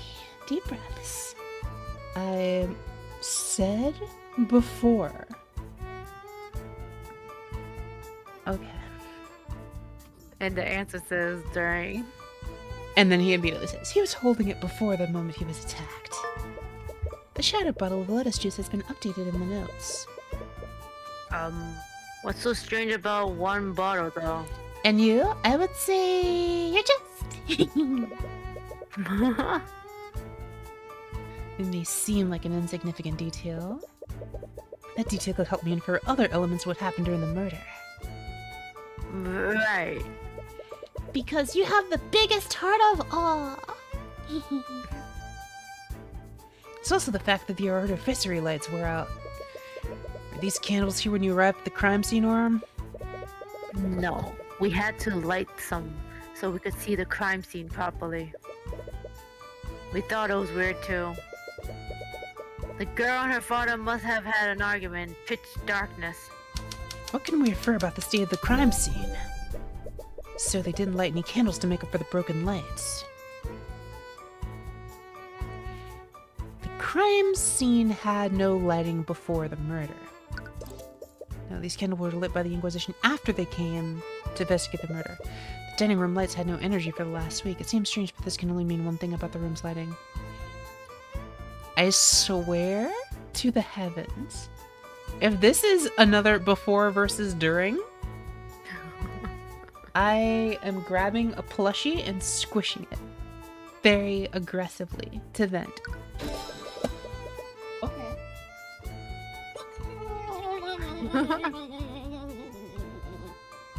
Okay. I feel better now.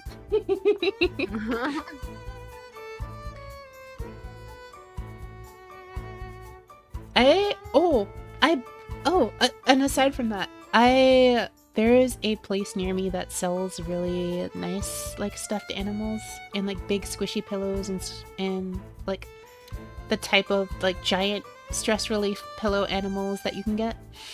And, I have a fox that I use for, like, emotional support, but when I need to, like, emotionally vent, I have, like, a big cat pillow that I bought a while ago that's, like, super squishy.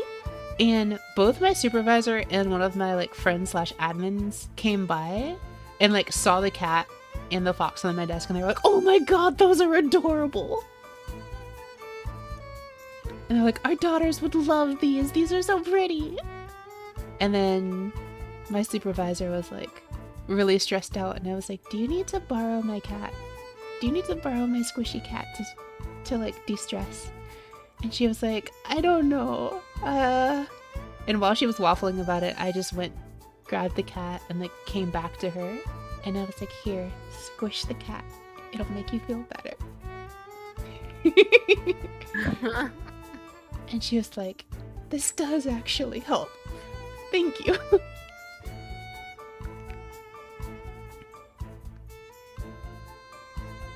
crime scene had no lighting during the murder. Broken power cell has been updated in the notes. The argument that Celeste had with Flintheart must have been spontaneous. They weren't planning to have a conversation in this room. In this darkness, Flintheart wouldn't have had a lot of visibility. If stabbed from behind, he probably didn't see it coming. He was clearly surprised and was probably in too much shock to run away. Also, the bottle may seem insignificant, but he was holding it when he was attacked. Maybe he was pouring a drink for himself, or maybe it was for a visitor. Either way, the assailant must have been unseen by Flintheart. Kid? Or the assailant attacked him from his blind spot while his back was turned. Why would his back be turned, though? Was he distracted by something? Kid! What? What was that all about? Sorry, sometimes I just get lost in my own thoughts. Yeah, well, cut it out. You're freaking me out. Right. Anyways, it seems everything has been found here. We should move somewhere else. Hooray! Let's see. I want to go to the Inquisition barracks to interrogate the girl somewhere.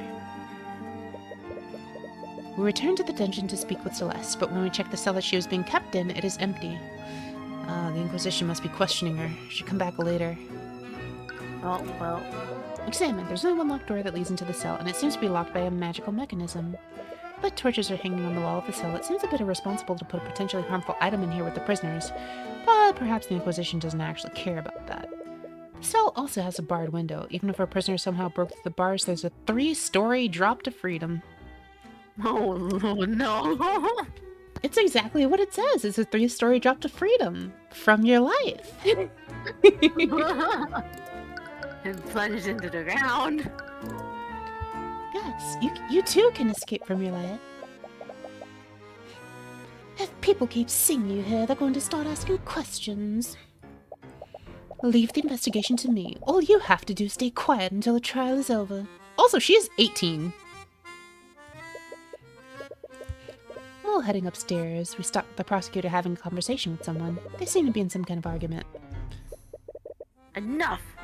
I will do as I see fit. You may be a steel wind, but this is my land. Sorry. Oh, you're that defense attorney from the trial. I am? I'm sorry, but who? Ah, how rude of me. My name is Lord Godric Pierce, the ruling noble of this land. Emphasis on Lord. Name, Garrick Pierce. Occupation, nobleman. As the ruling noble, I suppose I should thank you for playing your role in the current trial. As misguided as it may be, I suppose that you also think my client is guilty? it does not matter what I think. This entire scandal has done nothing but rile up the common folks. Magic is a gift for the nobility, and the nobility alone.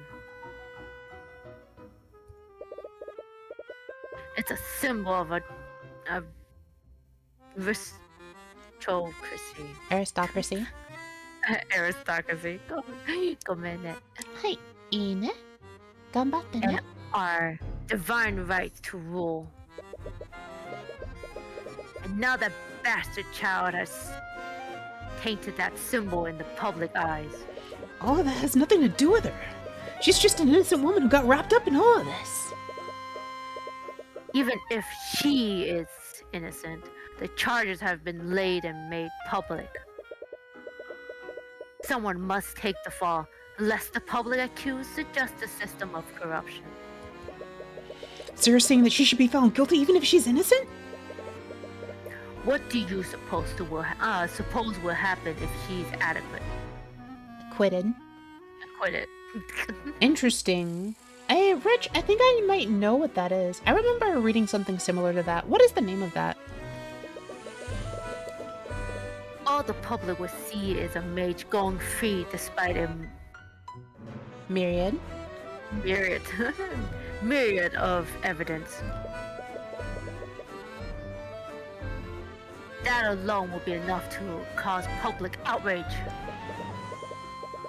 Tension between... Man, I forgot the word already. Aristocracy. Aristocracy and the common folk are high enough as is. Do you want to switch for me doing Garrick and you doing Tyrion during this? If you want. Sure. What is one insignificant girl when compared to the stability of our great kingdom? You. Yes, I said that's. Yeah. That's enough. Stop antagonizing him, Pierce. And he leaves like right after. I can't refute what he said, but I don't agree with it. What? The system should be based on truth and justice, not on public opinion. Oh. Then why are you working against my client? Do you honestly think she's the kind of person that would kill her father? It doesn't matter what kind of person she appears to be. The evidence clearly points to her as the only possible killer. But you should fight according to your own ideals, just as I will fight for mine. It's hard to get a read on that woman. Time to examine the place. Several doors lead to guest rooms. Aside from the rooms that Tyrion and Miss Tamora use, they don't look like they've been open for quite some time. These are some candles lighting up the hallway. They look like they used to be part of the old architecture. There's a door at the end of the hallway. It looks like it's seen some use recently. We try to open the door, but it seems to be locked. Perhaps someone might have a key to open it.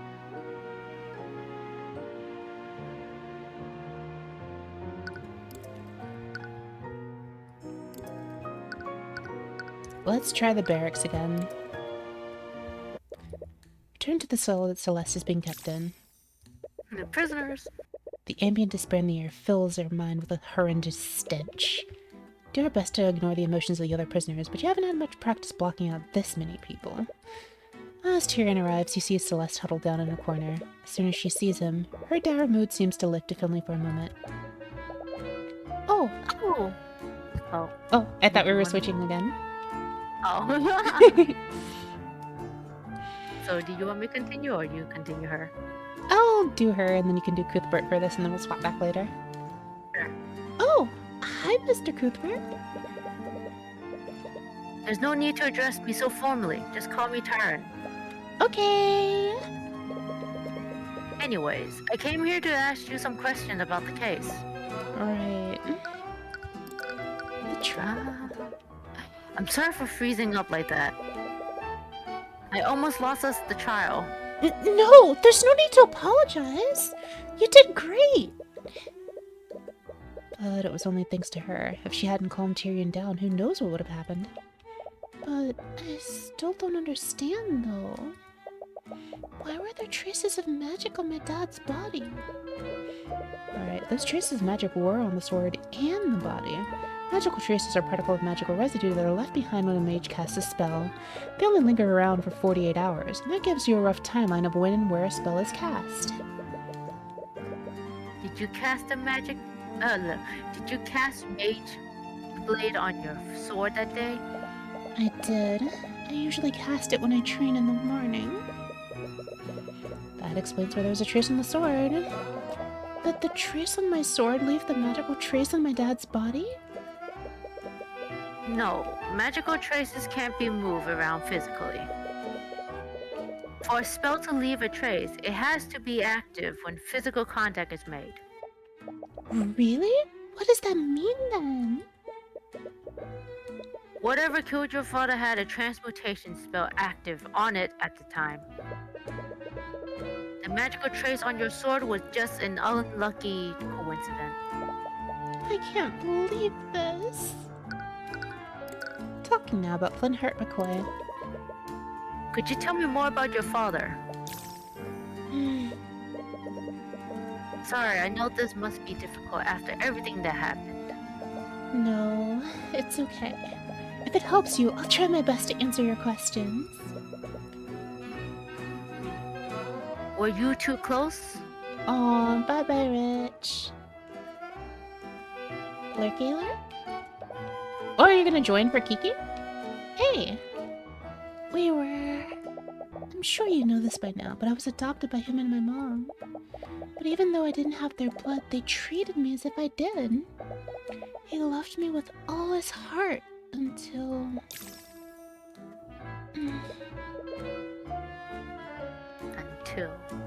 Until what?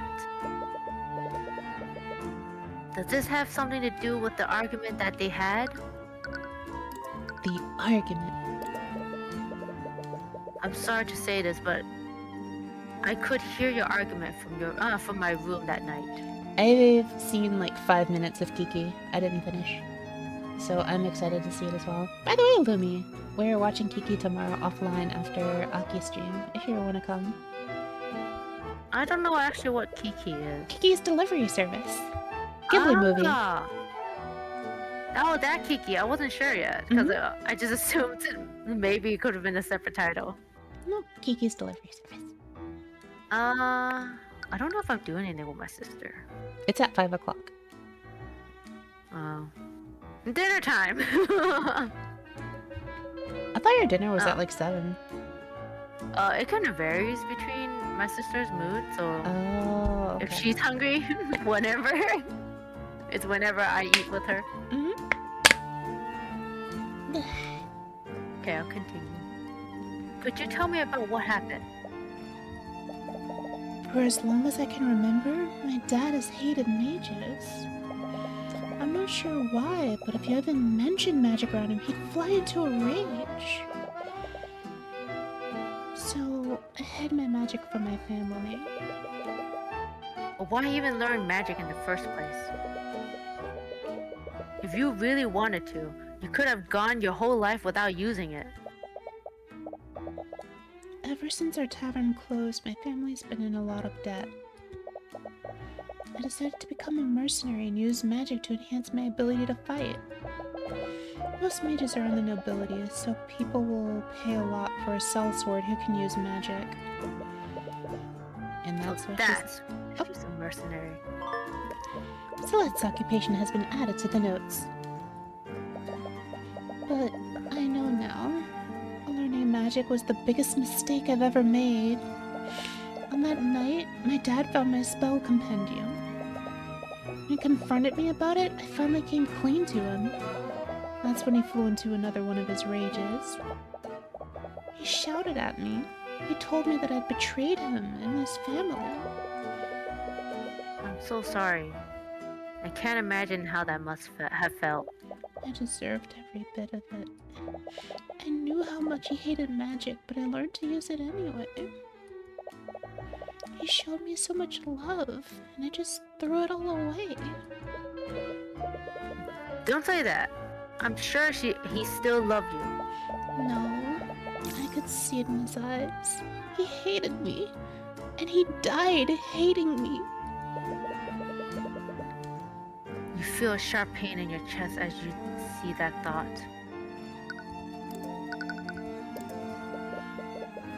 So, there's a locked room in the tavern. It's at the end of the hallway upstairs. The Inquisition probably searched it already, but I just wanted to investigate it to make sure. A locked room at the end of the hallway? I think that's my room. Do you know how I could get in there? The only room in the tavern that I haven't investigated. Mm. You feel a suspicious gaze from Celeste. Mm. What's that look for? Mm. I'm your lord. I'm not going to do anything weird.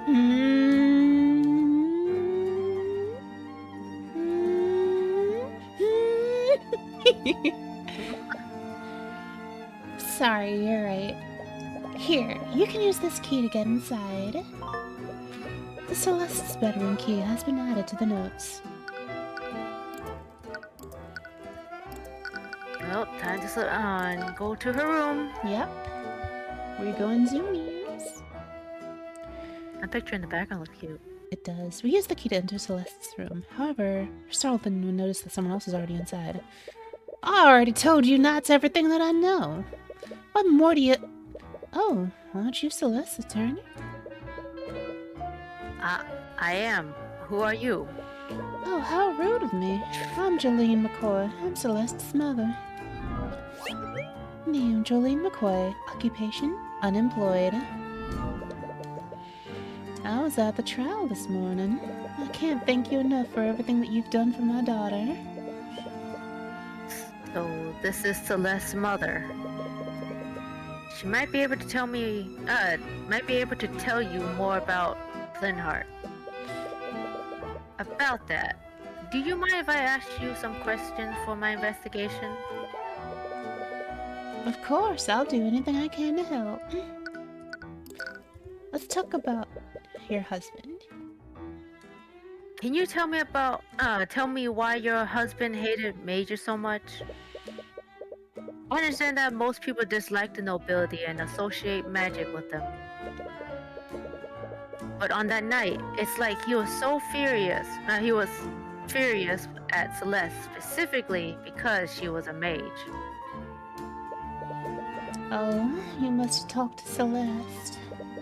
I wasn't there when the argument happened, but I can only imagine what is said to her. You know what happened to him?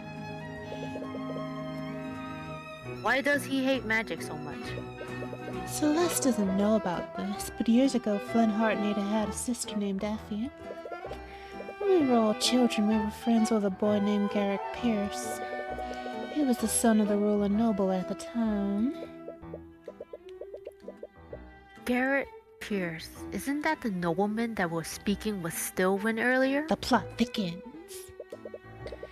We were all inseparable at the time.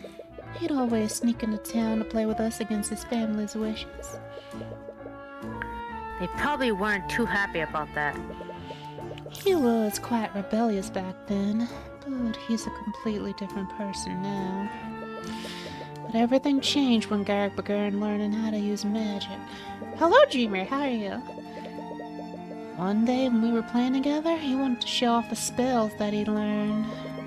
He was told not to use magic without his instructor there, but he was just too excited. Began casting his spells, but something went horribly wrong.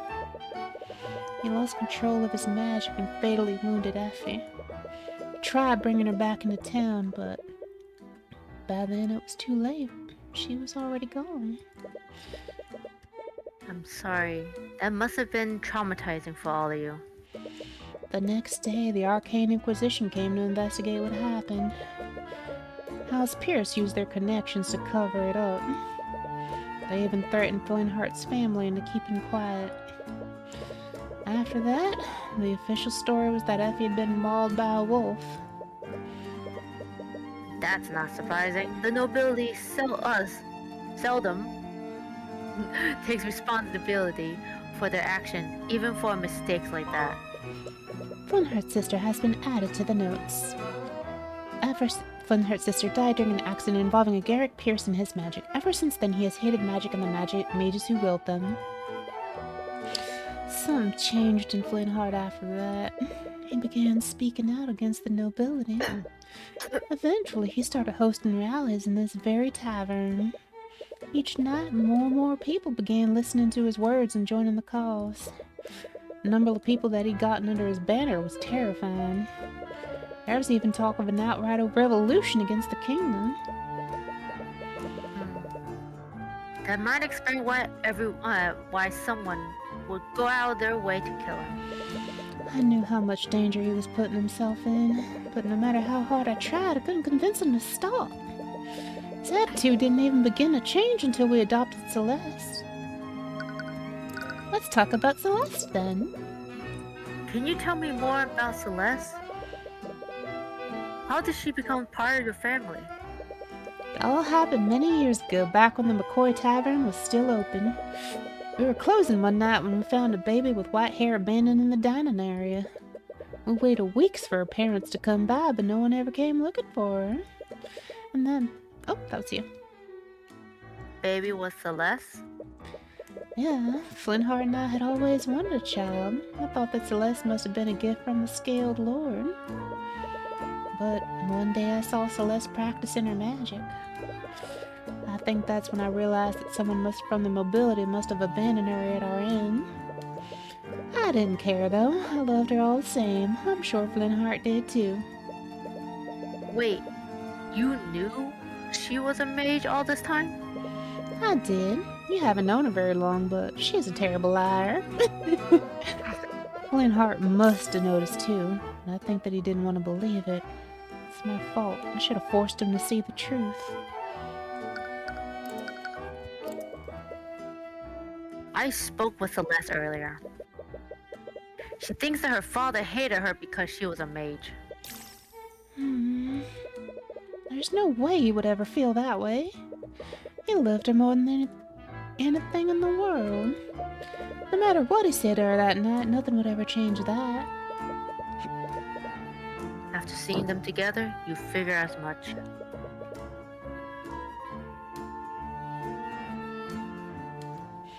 Celeste was the world to him. When we adopted her, it was the first time in decades that I'd seen him so genuinely happy. They must have been really close. More than anything. You want to hear a story? Celeste had just returned from her travels. She wouldn't stop talking about this foreign drink that she loved. I think it was called lotus juice or something strange like that. Well, Flintheart did everything he could to have it shipped here. He called in a bunch of favors with some of his revolutionary friends. But in the end, he was only able to get a single bottle. Is it really that rare? Yep, I wouldn't be surprised if it were the only bottle of lotus juice in the whole region.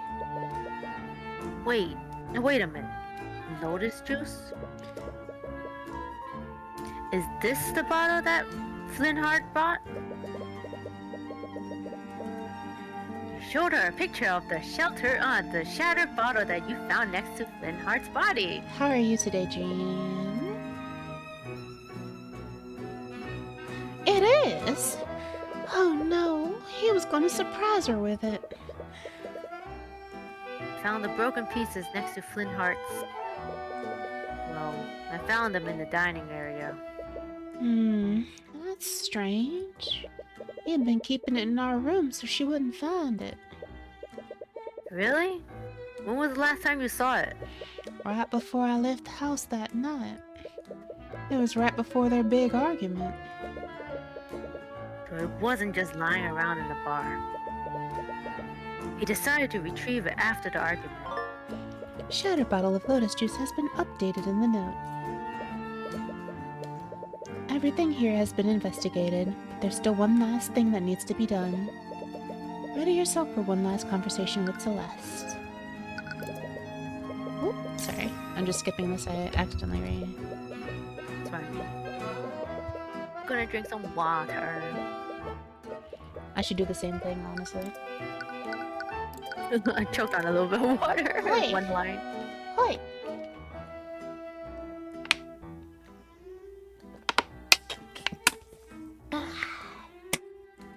Yay! Okay, barracks. Oh, you're back. Did you forget something? Actually, there is one last thing I wanted to talk to you about. Oh? Earlier, you said something about something that I just can't let go. You said that your father died hating you. But after everything I heard about him, I don't think that's true. Your father loved you, Celeste. Even in his final moment. Just Desperately want to reach her. she desperately not hated her.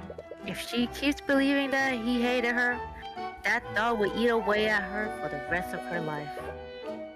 You know that better than anyone. Oh, he is just lying to make me feel better. But it looks like it won't be that simple.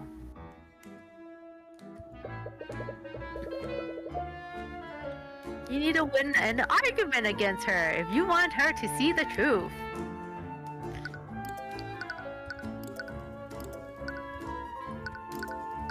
Celeste's closure argument. Celeste believes that her father died hating her, but after seeing them together and learning about them, you know that possibly can't be true. Just need to convince her of that.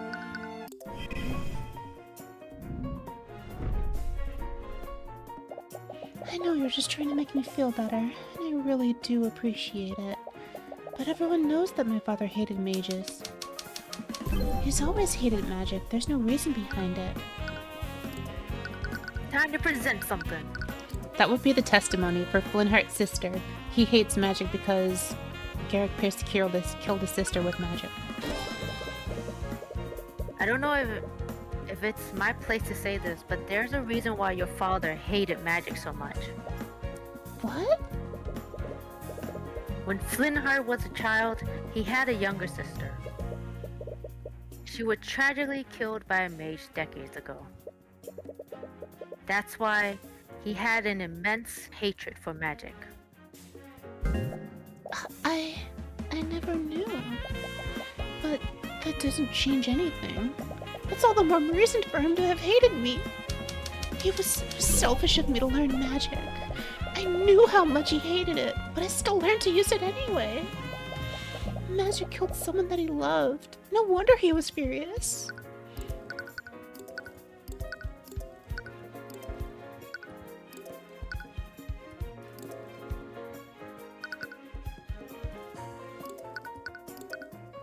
The counter here is that you didn't learn it for selfish reasons. You literally learned it to support your family. It was literally the opposite of being selfish.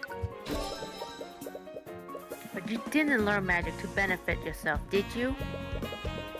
You learned it to save your family after your tavern was shut down. That's... You're a good person, Celeste. You did everything you could to help your family. I'm sure your father recognized that. Just shut up. What? Shut up! Just stop it! Whatever composure she had before is slowly breaking down. You weren't there! You didn't hear what he said to me! In his final moments, the only thing he could think about was how I betrayed him. I could see it in his eyes! There's no way he would ever forgive me! Objection here is the lotus juice. He was holding it and dropped it because it was their favorite drink. Take a look at this picture, Celeste. What? A shattered bottle? Wait, is that a bottle of lotus juice? Do you know where I found this? On the floor of your family's inn. What? That can't be true. I tried to find it here, but no one sells it in the entirety of Wyverngard. Your father knew how much you loved this drink. He called in quite a few favors just so he could have it imported for you. What? He did that? Your father didn't hate you, Celeste. He loved you more than anything. That doesn't change anything. If he did all that for me, it was before he knew about my secret.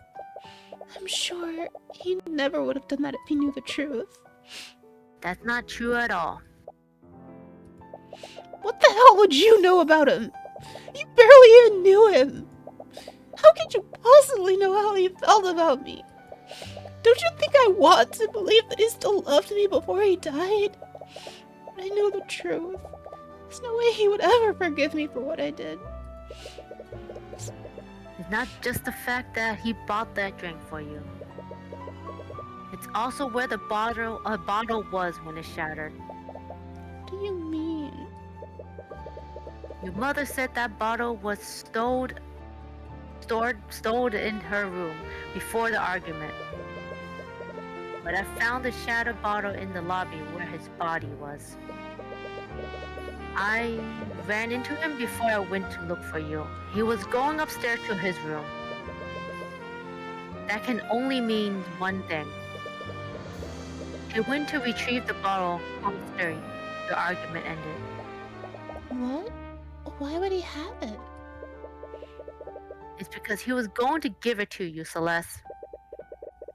He was going to give you a gift to apologize for what he said to you. He was going to apologize? Your father loved you, Celeste. And as tragic as it is, he was going to try to apologize to you before he was murdered. I don't like this. My daughter, working as a mercenary of all things. Come on, Dad. You know I can handle myself. I don't doubt it, but you still shouldn't have to risk your neck for our sakes. They closed the inn, Dad. We won't be able to survive unless I do this. Just be careful, alright? I don't know what I'll do if anything happened to you. No matter what anyone says, your daughter. I will love you until the day we die. Dad, how could I ever think that? I'm sorry. I'm so sorry, Dad. Celeste had barely been keeping it together throughout the whole argument, but her realization is finally causing her to break down. She began crying loudly as she quickly embraces you. In this cold, dark place, she probably haven't felt warmth of any kind for days. You're caught off guard and feel a little embarrassed, but you comfort her while she vents her emotions. Argument 1. Instant change of tone. I was thinking about doing that, and then I was like, no, I'll let the emotions in. Nice whiplash. Are you feeling better? Yeah, I think I'm okay now. I've been thinking such horrible things this entire time. She looks at you and gives you a warm smile. It's probably the first time you've seen her genuinely smile since this whole ordeal started. Thank you. But is everything really gonna be okay? I'll make sure of it. I'll get justice for you and your father. It doesn't matter who stands in my way. Even if they're man, king, or god. You're completely different now. happened to the nervous wreck from before? Please forget about that. Smug.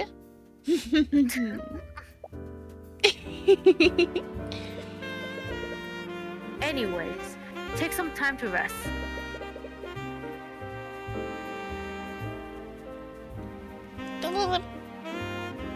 The trial is going to resume soon. Hi, Pearl. Peru's back. Yes, hello. With that, you've done everything you can for now. I guess everyone has to be... And remember, Oh, thank you, Nyanako. hydrate Oh, you're here? or I die. didn't know you were here. Hello. Let me give you an SO. I should also give Dream a shout out too.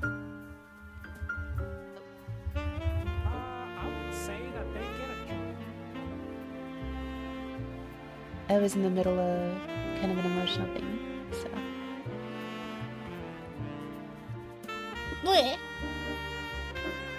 And let me get my timer for accents. さ、どうしようかな?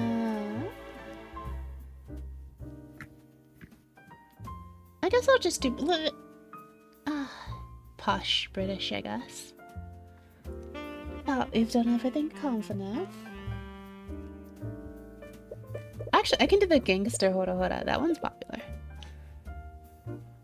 You learned a lot about what happened the night of the murder. You just hope it is enough. But even with your investigation, you still don't know what the prosecution has planned. I'll set the timer once I actually start. Alright. I'll try to do like hora hora in English. I don't know how to do it in English though. Has Pierce told you all the details, Rudolph? You remember him? Yeah, I pride myself on my eidetic memory. Just so there are no misunderstandings, I don't approve of this. This is you. You said it yourself, Lady Stillwind. There is no possible way that I could have done the deed. It has to be that bastard child. We don't know what sort of tricks Ruby Timora might pull tomorrow. Just see this as a way of securing just a verdict. I don't really agree with any of this. You better find the truth or we're all gonna have a problem. I'll have to grind you into the floor of the... What are they called again in this country? Barracks? Hello, Cuthbert. Oh, hey, Mr. Mora. You're a lot less jumpy than you were yesterday. I'm glad to see that you're finally getting used to things. We can switch back since it's court time now, by the way. So, what did you find in your investigation? Well, I'll tell you a little bit about what we found then. Guess you deserve to know. There aren't a lot of clues that points to what actually happened. Hey, F you, lady. I've worked my butt off. You're just sitting in the tavern resting on your butt doing nothing. Don't give me crap. I know a lot of details about the crime scene, but yeah, I might not know enough about the crime itself. Not like I haven't been trying. This means I'll have to rely solely on pointing out contradictions in the witnesses' testimonies. Being reactive to the prosecution's move is valid strategy. Honestly, I think it was a miracle that you got the commander to cooperate with you at all. Right. Almost forgot. Commander White really appears to have it out for you, lady. Actually, I wanted to ask about that. Something happened between you two? A little something I need to know about? Hello, Sopara. How are you? Hello. Hi. Good to see ya. Miss McCoy, please proceed to the courtroom with your counsel. Let's go, Tyron. The trial's about to start. You should go. The judge is waiting. Eyebrow wiggle. Right. Another secret is left buried between those two.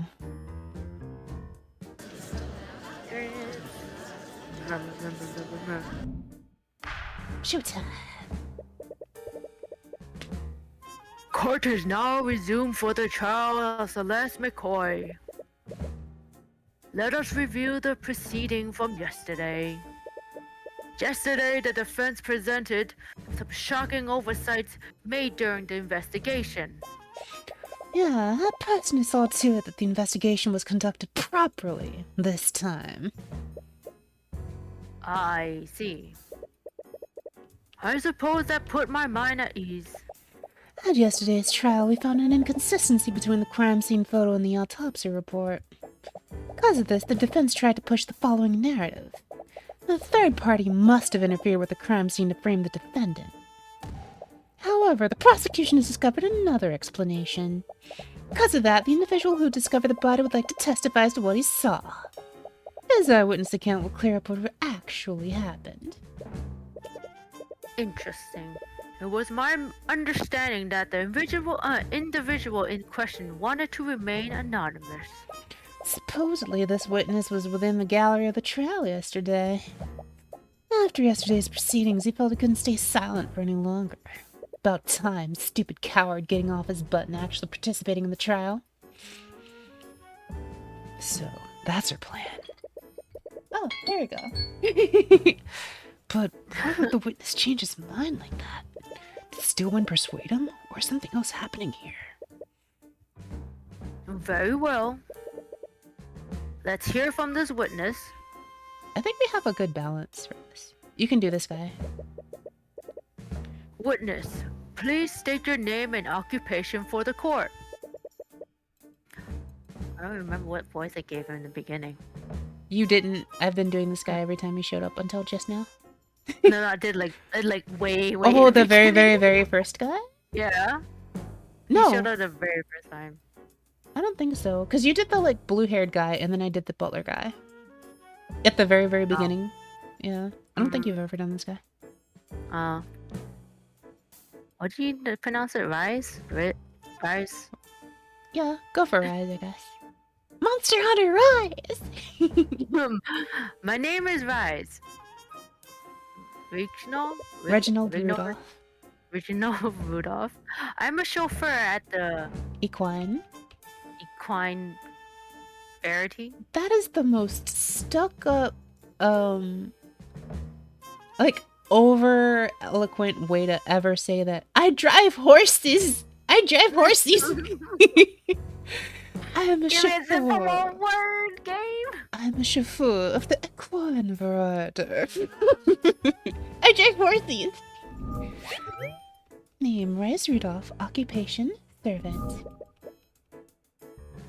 I'm terribly sorry, but I'm unfamiliar with that profession. I'm also the judge. He means to say that he's a carriage driver. Oh, I see. But in any case, it is my understanding that you found the body. Am I correct, Mr. Rudolph? Rudolph appears to be writing something in a notebook. He writes with incredible speed. His pen only touches the paper for maybe a second before he's filled an entire page. Huh? Imagine being able to write that fast. What do you have to write for that much? Mr. Rudolph? Forgive me.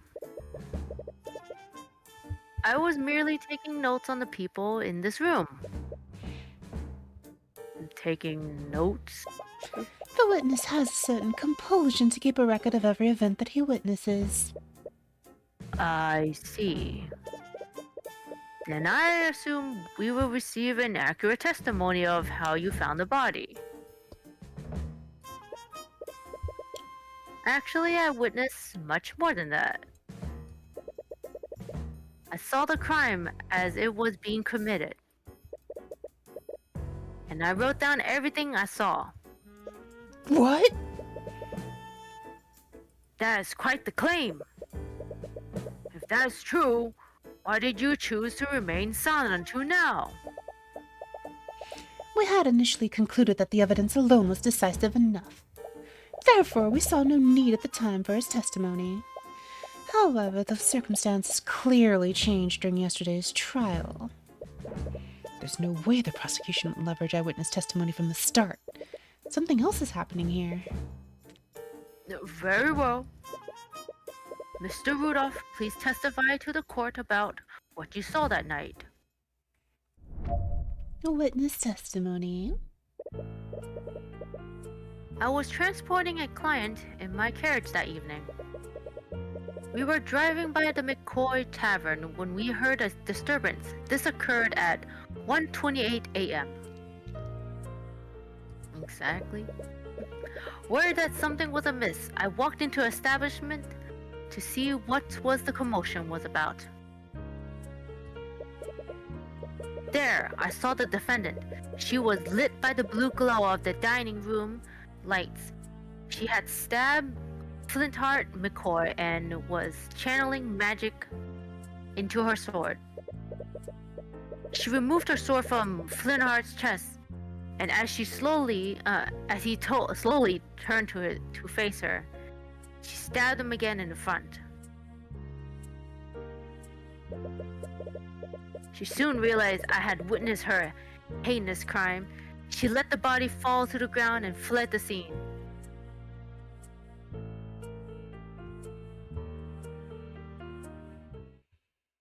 Hi. Incredible. If everything occurred as the witness described, then I see no room to debate. Of course, the evidence has always been irrefutable. I remember seeing him when you looked left to look for Celeste, but it was pretty dark. Celeste, did you see the man this night? No, this was my first time meeting him. And I didn't see him when I ran out of the tavern that night. So, he's gotta be lying then. Does that mean he's the one who killed my dad? She tries her best to hide it, but Tyrion can sense her restlessness. It's hard to say right now, but it's definitely a possibility. The defender may now begin their cross-examination. Dun, dun, dun, dun. Dun. I know what the contradiction is already. It's the fact that he said he saw her in the blue lights. He did see her in the blue lights because he actually was there. The problem is that the lights haven't been working for like 3 weeks. So, that's the issue. I guess I'll just press a little bit until we get to the statement that actually needs contradiction, and I'll just present there. Good balance. Transporting a client. Who was the passenger in your carriage? Well... The identity of the passenger is irrelevant. This witness is the one who actually observed the crimes that occurred. There was another person at the scene. They may also have crucial testimony. The passenger is under no obligation to testify before the court. Stop trying to waste our time and get on with it. The current witness's account of the events is more than adequate. I agree. I see no reason for Mr. Rudolph to disclose the identity of the client. The defendant must present a more valid reason to do so. Driving at the tavern, disturbance at 1:28. I'm assuming this disturbance was the argument between my client and her father? Yes, I heard 2 voices, one young female and one gruff male. Presumably, they were voice of Celeste and Flintheart McCoy. Right, that matches up with what their neighbors heard too. Hello, Riala, how are you? Doing good? Good? Yeah? I'm alright, thank you. It's doing my best. Okay. Thank yous for asking. I can wink.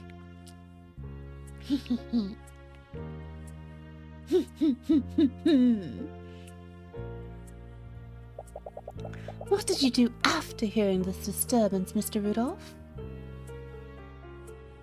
Worried that a mess walked into establishment to see the commotion. You stopped your carriage in the middle of a job?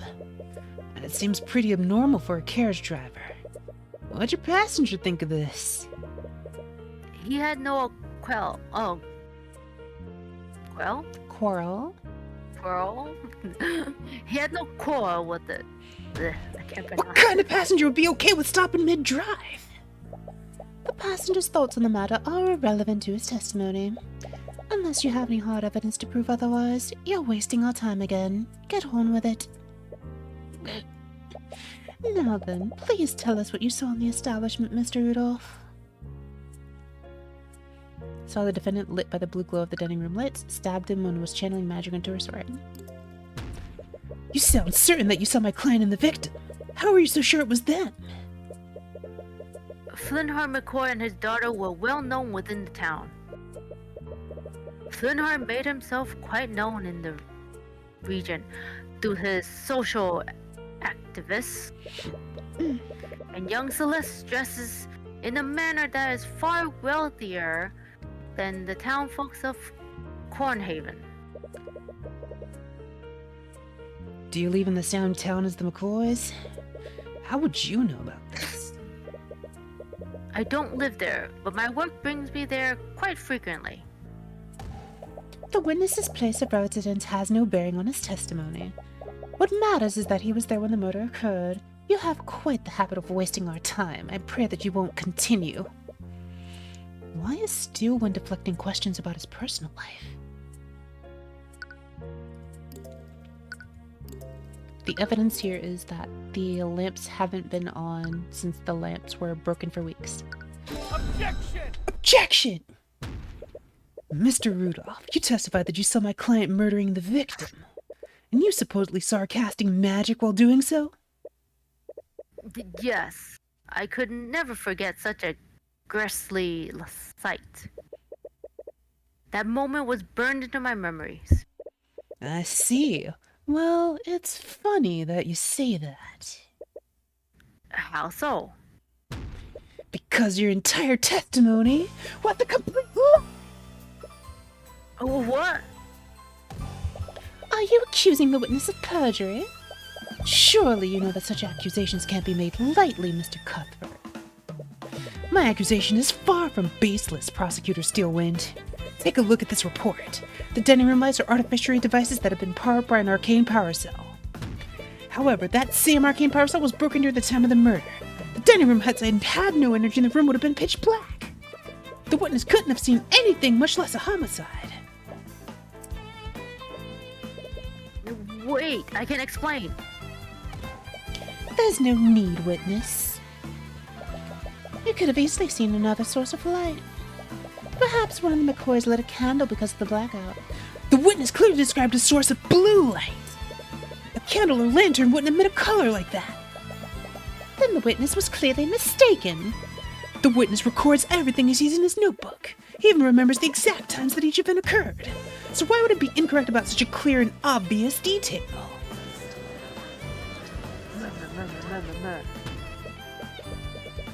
No. What the witness saw was clearly some form of magic. And due to the lack of power, it couldn't have been artificery. It must have been an arcane spell. That's it.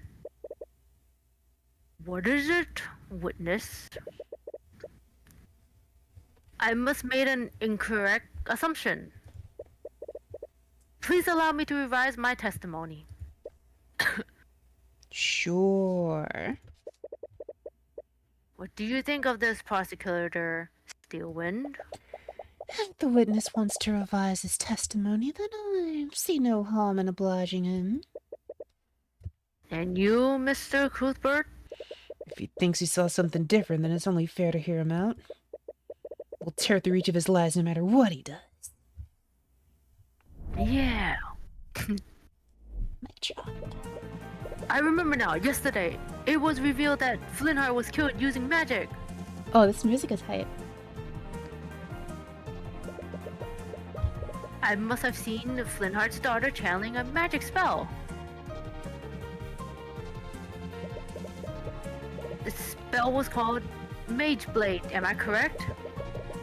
That's it. The blue glow that I saw must have been created by Mage Blade. I see. So the blue light you saw came from the defendant's magic.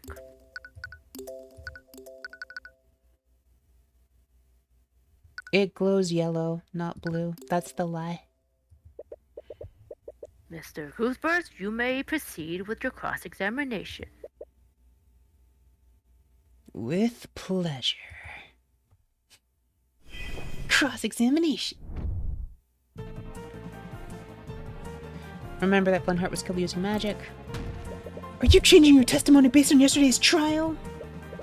No, I assure you, that's not what I'm doing. But after thinking about it further, I think I fully understand what I saw.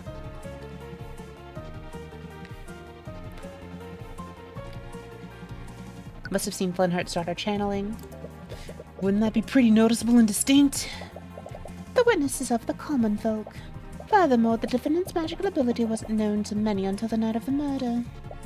What reason would the witness have to think he was witnessing magic? He would just think that the sword was wreathed in a glow by some other means. That last part is a bit far-fetched, but can't really be refuted right now. The spell's called Mage Blade. You seem uncertain about the spell that you saw my client use. How can we trust the rest of your testimony? The witness has no knowledge of the arcane arts, I'll grant you that. But it doesn't matter if he was unable to identify the specific spell. The only thing that matters is that he saw it happen. You won't get anywhere. We won't get anywhere unless we can prove that he didn't see Mage Blade. And here is the statement where we have to present. That's it! The blue glow created by Mage Blade. Spells. Mage Blade. Present evidence. Objection! Objection! Mr. Rudolph, you don't know much about magic, do you? Of course not. Are you saying that I should have recognized Celeste's Mage Blade? No, I admit that you probably wouldn't know about Mage Blade. But that's exactly where your mistake was. My mistake? Mr. Rudolph, if you were aware of how Mage Blade works, then you would know that the spell emits a radiant yellow glow. Which means the blue glow you saw couldn't have possibly been Mage Blade. This is ridiculous. I'll grant you that the witness clearly remembers seeing a blue glow. But what significance could such a minor detail have? It's extremely significant, Prosecutor Steelwind. The witness did see a blue magical glow, then you must have witnessed another spell at the scene. Preposterous. You don't have any evidence to back up that claim. That blue light made a large impression on the witness.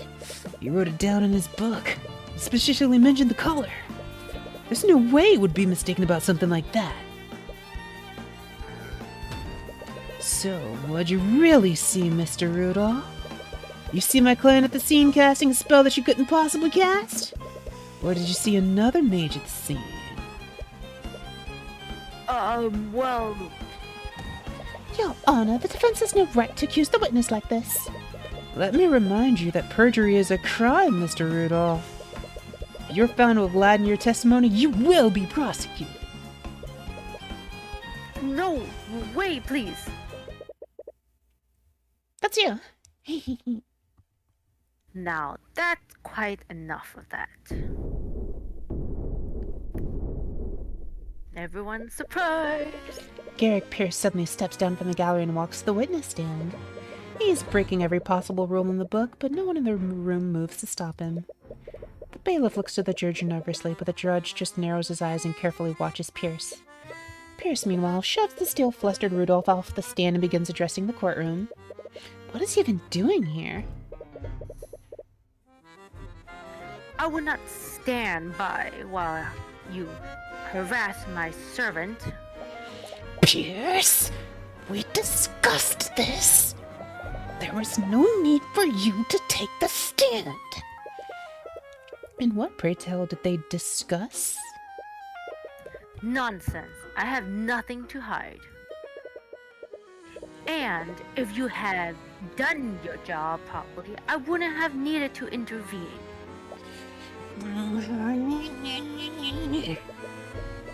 For the first time, Steelwind doesn't seem to have control of the situation. What is the meaning of this, Miss Steelwind? Who is this man? This is Garrick Pierce, Your Honor.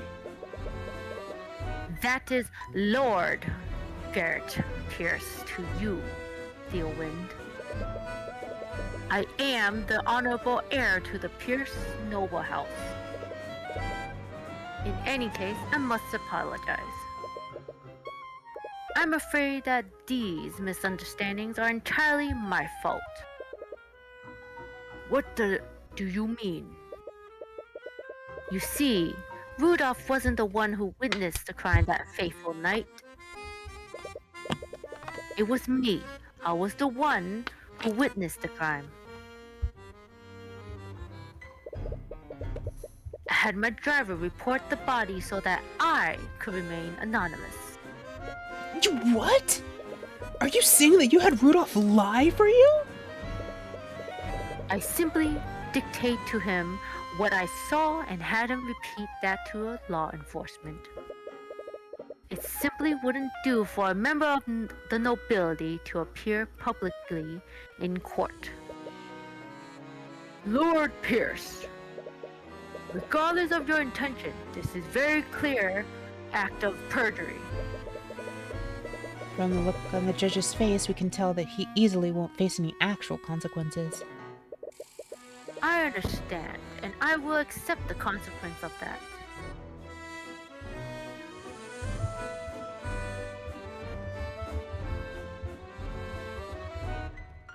Just a sec. Sure. Okay.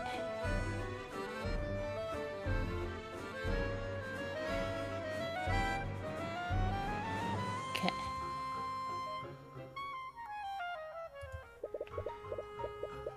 I'm back. But I would be remiss if Rudolph Shoddy testimony allowed that girl to escape her crimes. Please let me testify as to what I saw that night. Very well. This irregular, but I believe the court will benefit from hearing your testimony.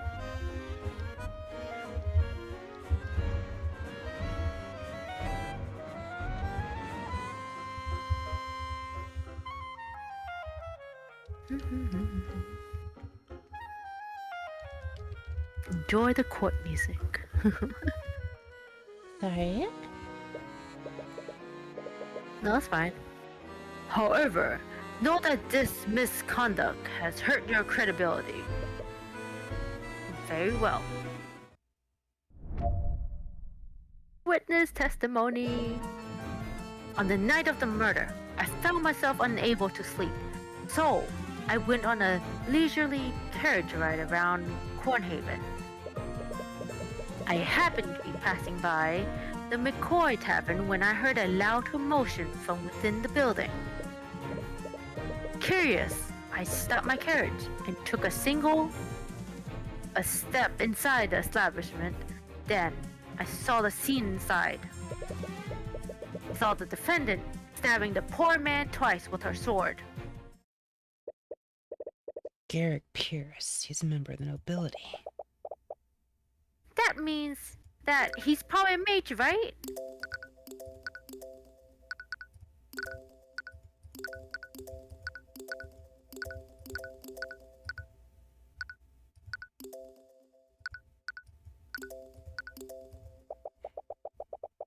And he's the only other mage that was there that night. Does that mean... There's no doubt about it. He's the only person who could have left a trace of transmutation on the body. He has to be the mage we're looking for. Sorry, this must be a lot for you right now. Don't worry about me. Focus on taking him down. Cross-examination.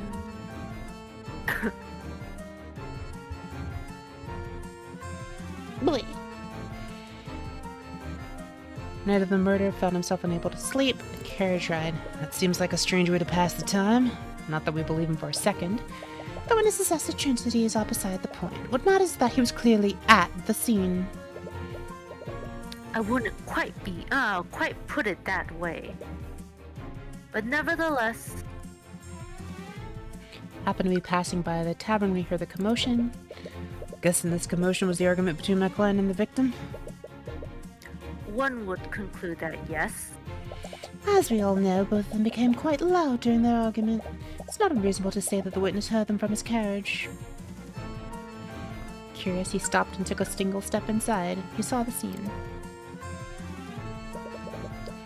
He was at the tavern entrance, and that would mean he was here. Crime scene has been updated in the notes. You saw the entire scene from the cavern entrance? It'd be quite dark considering that the lights weren't operational, even if my client was using Mage Blade at the time. Ah, of course, I've forgotten that detail. I couldn't see what was happening, so I used my magic to illuminate the scene. Used magic at the crime scene? Yes, I remember it clearly. I conjure a blue light to illuminate the scene. The same blue light that must have been what my driver saw. I thought that Rudolph didn't witness the crime at all. If I had to guess, Mr. Rudolph must have seen the blue light from the carriage. He must have made that detail a part of his testimony earlier. That makes a lot of sense now that you think about it. Rudolph was so sure that he saw a blue light, it would be strange if he was lying about it. But anyways, which spell did you use to eliminate the crime scene? It was the conjure light spell. Conjure Light has been added to your notes. It is a conjuration school spell with the incantation of Luxo. It lasts for 1 hour, and for the duration of the spell, a mode of magical light appears in the caster's hand. The color of the light is chosen by the caster and can be changed at will for the spell's duration. This mode of light provides illumination up to 15 feet of the caster and no further.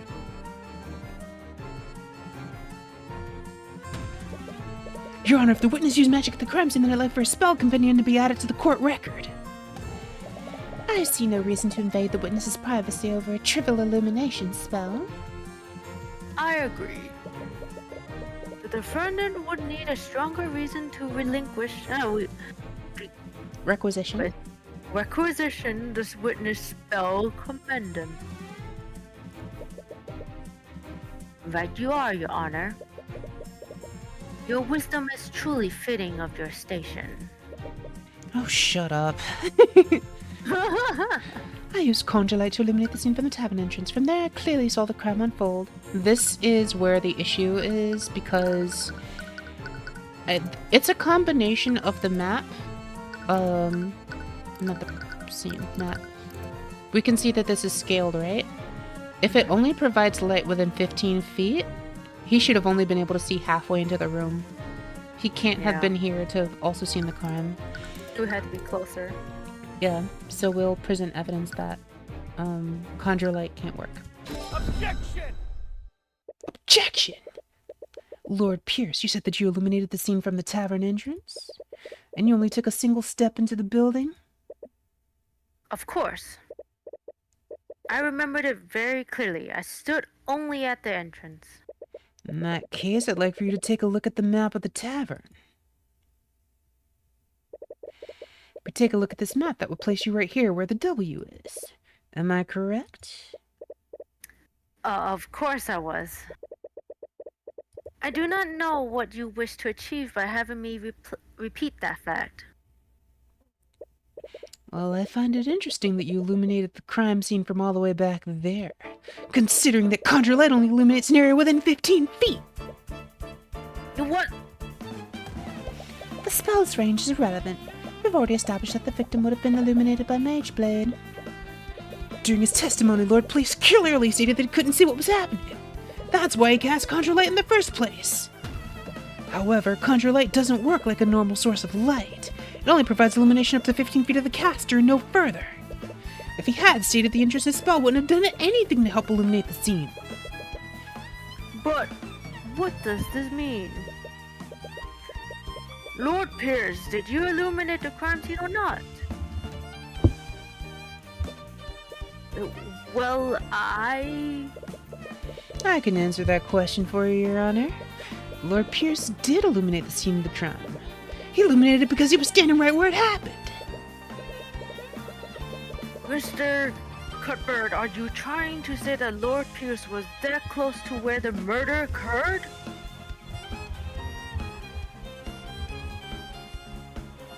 Yes. How could that possibly be possible? Well, there's only one way this scenario would make sense, Your Honor. And that would be if Garrett Pierce was the one who murdered Flintheart McCoy. Hold on a moment. This is absurd. I could have easily used a different spell to illuminate the room. And which spell would that be, Pierce? The name escapes me. I'm not sure which one it was now that I think about it. You idiot. Well, maybe we can figure it out together when you relinquish your spell compendium to the court. What? This is clear violation of my privacy. Stillwind, why aren't you objecting to this? If you had listened to my instructions, you wouldn't be in this situation. You've made your bed, and now lie in it. Stillwind, you treacherous...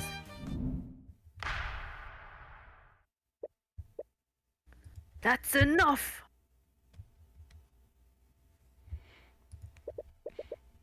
It appears that the prosecution has no objection. With everything that has occurred, I must ask that Lord Pierce relinquish his spell conundrum to the court. Compendium. I'm sorry, I'm going to make up words for that one. Garrett Pierce's spell compendium has been added to the notes. He knows the following spells: Prestidigitation, Conjure Light, Conjure Water, Frost Wave, and Shape Liquid. Prestidigitation has been added to your notes. It is evocated by a snap of the fingers. It creates a simple and harmless visual effect around their hand. This lasts as long as they maintain concentration. Conjure Water. Water magically flows out of the caster's hand. The water will flow so long as the caster maintains concentration. Frost Wave. Anything caught within range is hit by a blast of extremely cold air. Liquids hit will immediately be frozen, and organic life will immediately enter stages of hypothermia.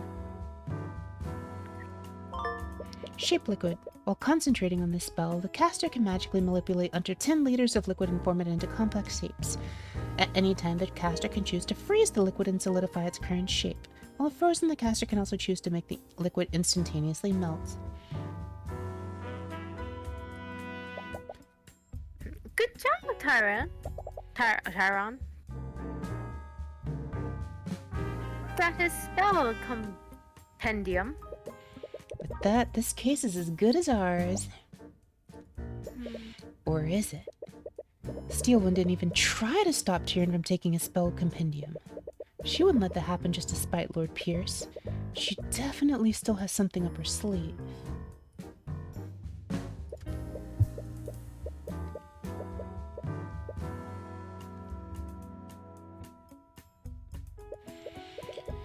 Looked at the compendium. Looking at it, Conjure Light is the only spell he could cast that would shed a blue light. This renders his testimony and many of his statements false. Can practically hear him grinding his teeth. Your Honor, Lord Pierce could very well be a suspect in the murder of Flintheart McCoy. The defense argues that this presents enough reasonable doubt to acquit the defendant. I acknowledge that Lord Pierce's actions are quite suspect. However, I would not pass a verdict just yet. There is much more we need to learn. This is such a long case. I think she said that's not how it is? Is that what she No, said? she said what? Hold on. Yeah, she said what, but I didn't catch That's the not how next it word. works. Yeah. What? That's not how it works. We prove that there's reasonable doubt.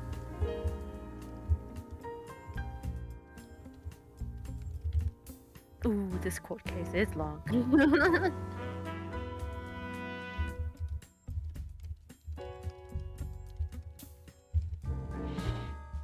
And then you can do the reasonable doubt line. But there's reasonable doubt. That should be enough to acquit me, right? In a normal case, maybe, but it's different for this trial. The public won't accept an unsigned homicide involving magic. Unless we can unequivocally prove your innocence, the court will keep trying out this case. Fair. That's not fair. Also, this is... I got cut off then. That's fair. I explicitly feel like this is being added to distance itself a little bit more from Ace Attorney. Yuya was saying this earlier as well. That the first case is longer than expected. Because they also want to make the first case different from Ace Attorney. And I'm thinking that this is another sign of that because, like, in most law cases, it's like once you prove, like, reasonable doubt, you would get acquitted because it's usually innocent until proven guilty. And there's, like, no real reason why, like, there are certain points in the Ace Attorney cases where you have clearly shown that your client didn't do it. But, like, you keep going to find who actually did it. And there's no real justification for that. And here they're setting up an explicit justification as to why you are specifically going, even though, like, you've shown reasonable doubt at this point, which is good. That's just how the system works. Our court system doesn't exist to exact justice. It exists so that the kingdom can save face. No. However, the court will be suspending the trial of Celeste McCoy until further notice. That is, until Lord Pierce can be investigated as possible suspect. Objection! Objection! Wait, what? A possible suspect? The very idea of that is preposterous, Your Honor. We knew she was planning something. Let's revisit the basic facts of this case, shall we? Bernard McCoy was murdered using a blade with a transmutation spell active on it. Mr. Cuthbert, why don't you tell me the spells that Lord Pierce knows? Alright, his spells are Prestidigitation, Conjure Light, Conjure Water, Frost Wave, and Shape Liquid. You've realized it too, haven't you? Lord Pierce doesn't know any transmutation spells that can be channeled through a solid object. Why are you dumb? Hold on, I will show everyone I'm talking about.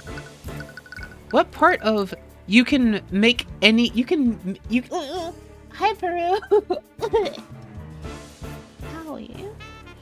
What part of taking up to 10 liters worth of water? Like, you could like, he can do conjure water to get the water from anywhere. Make as much of it as he wants, up to 10 liters. Drop concentration on conjure water. Turn it into shape liquid. Make a sword out of that. Freeze it, turn it into a giant ice blade. Stab the person with it, and then just melt it into water.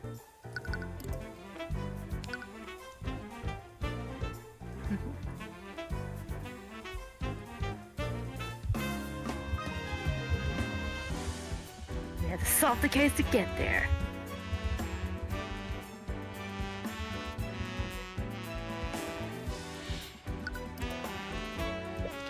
What? That can't be right. I know it's not. Ha! You're right. You're absolutely right, Lady Silverwind. I mean, Steelwind, not a Silverwind. I couldn't have possibly committed the murder. I see. With that in mind, that would leave the defendant as the only possible killer. But he was the only other mage there. Also, just showing one quick thing to show, like, why. Like, you see this huge puddle around him? That was the water melting from the blade. That's why there's, like, such a huge puddle, even though there's nothing much there right now. It's because at the time of the stabbing, there was a huge puddle of water around him that just evaporated by the time of the, like, everything got there. You think it could have been covered by the lotus juice though too? Mm-hmm. He has to be the real murderer.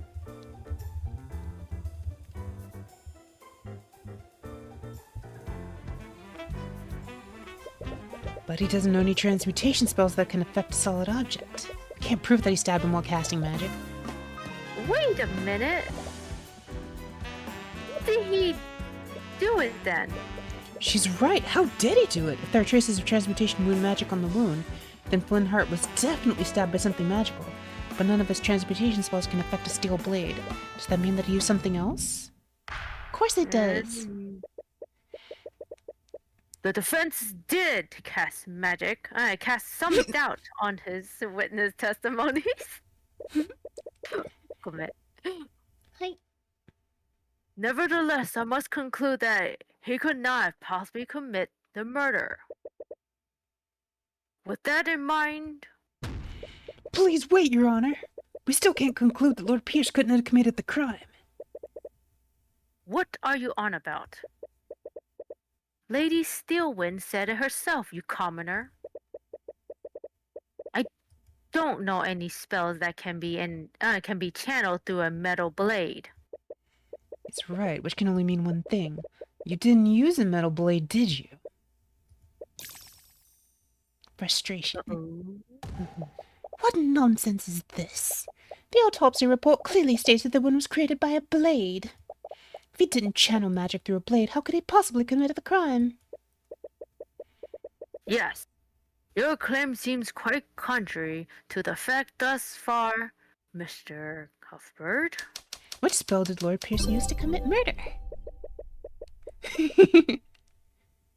Which spell could Lord Pierce have possibly used to kill the victim? I've already explained everything, so I'm going straight to it. You see, Your Honor, Garrick Pierce didn't kill the victim using a sword. He killed him using an object shaped exactly like a sword. What? Also, this music is a bop. I'm afraid I don't quite understand, Mr. Cuthbert. I'd like for the court to take a look at Mr. Pierce's spare compendium. Garrick Pierce knows a seemingly insignificant spell called Shape Liquid. With it, he can control a body of water and shape it into any complex shape he wants. Then he can freeze that liquid, maintaining its current shape. A shape like a sword. What? No! Is it possible that he... What do you have to say for yourself, Lord Pierce? What do I have to say?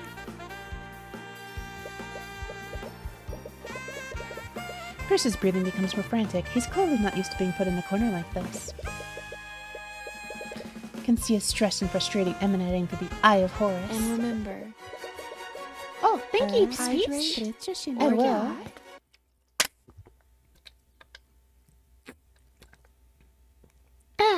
Thank yous. Thank yous for reminding me to hydrate. Ugh. Hydration.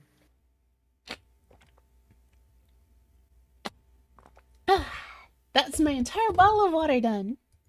Have him now. Time for the finishing blow. Water is for murdering. Ironically. I tell you exactly what I have to say, you commoner. I'm not the one on trial here. We're here because that bastard child didn't know her place. She's just a peasant, yet she still learned the arcane arts. And look what happened. I saw the murder. I witnessed everything. That girl used our holy arts to murder her father in a fit of rage. This music is bopping.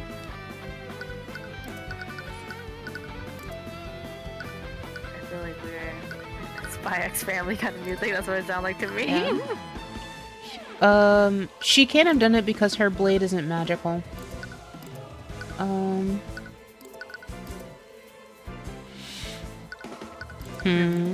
I'm wondering what else I should say if there's anything.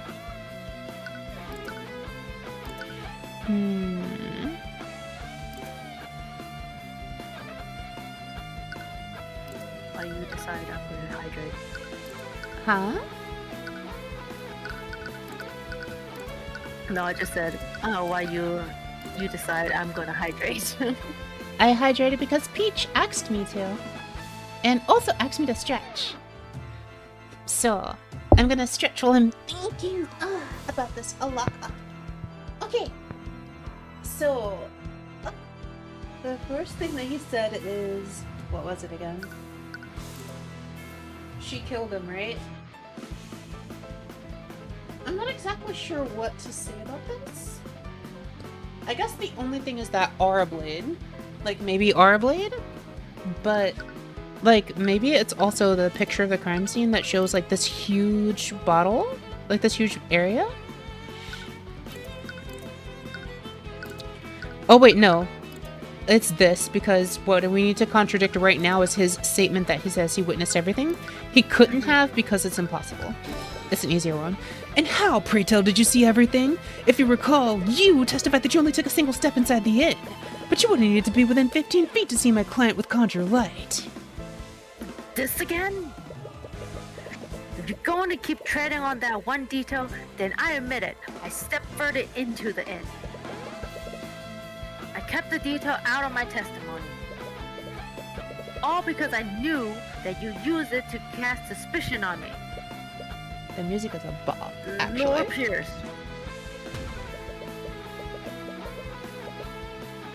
But you didn't just keep that detail from your testimony, did you? You testified the opposite. That makes you guilty of committing perjury. No, I mean... you miserable wretch. Perjury by Garrick Pierce has been added to the notes. He has openly admitted to committing perjury in the courtroom. His lies haven't gone unnoticed. And let's not stop there. For your story to be true, you would need to have been within 15 feet of my client. According to your testimony, client had just finished committing a murder. Wouldn't she have noticed you? Yeah, If you were that close, then you would have surely been close enough to apprehend her. So why didn't you? Don't you have a duty to your citizens? Shut up! Shut up! Shut your dirty peasant mouth! That woman was armed. I had no reason to put my life in danger.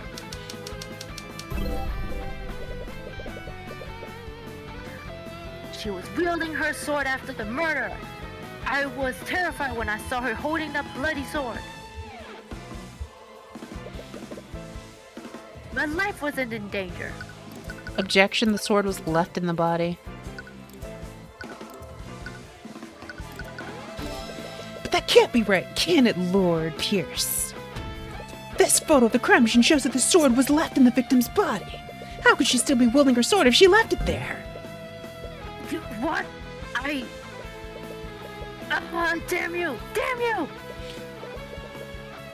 Still win! Why aren't you saying anything? What? I? Prosecutor Stowen has lost her usual air of confidence. It's strange, though. Even when Tyrion had the advantage, she almost maintained her usual poise. Lord Pierce, please pull yourself together. How can I reclaim? Oh, that's a reclaim. Remain calm when this charlatan is trying to frame me. This is a complete travesty of our justice system. I came here to reveal the truth and testify against that criminal. And what do I get instead? Slander from some lowly defense attorney.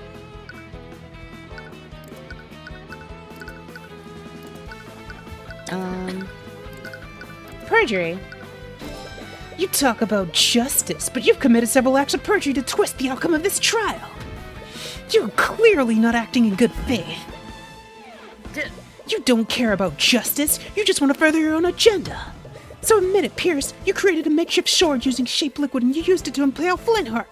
You shoved my client's sword into the wound while the remnants of the real warrior weapon evaporated.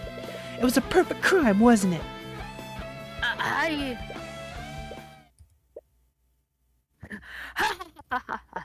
What? No, I'm gonna laugh. Lord Pierce? My apologies, Your Honor. It's just that I realized something absolutely hilarious. What? Has he finally lost his mind? The defense put forward an interesting theory. But there's one problem with it. And what's that? I think you said it yourself.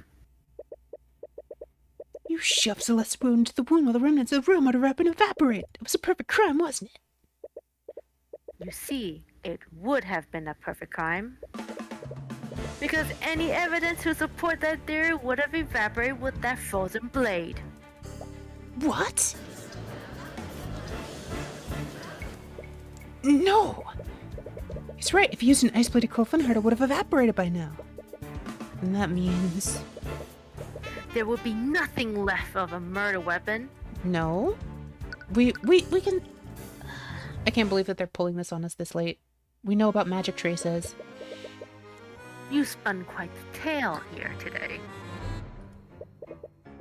But in the end, you don't have a shred of evidence to support it, do you? You have nothing on me. Isn't there anything we can do? Tyrion becomes quiet. Why isn't he saying anything? Is it really hopeless? But all it takes is one look at the expression on Tyrion's face. Any worry she has instantly disappears, because she realizes the expression on Tyrion's face is the same expression he made every time he defeated her in chess. What is this? You can glare at me all you want. It won't change the fact that you're lost. I despise people like you. You twist the system to serve your own ends. You trample on the lives of innocent people. But as long as I'm here, I will never let that happen again. Naught can remain concealed. Ooh, empowered eye. Ugh. What did I just do? Tyrion's head feels like it's about to burst. The pain is unbearable and overwhelming. But at the same time, he feels an extreme glance of clarity, as if he can see more than he could before. I can't believe that peasant pushed me this far. Once again, he sees Pierce's thoughts through the eye of Horus. But this sensation is different from how it usually is. It's more intense and potent this time. It's almost as if he can do more than just read his surface thoughts. Empowered eye tutorial.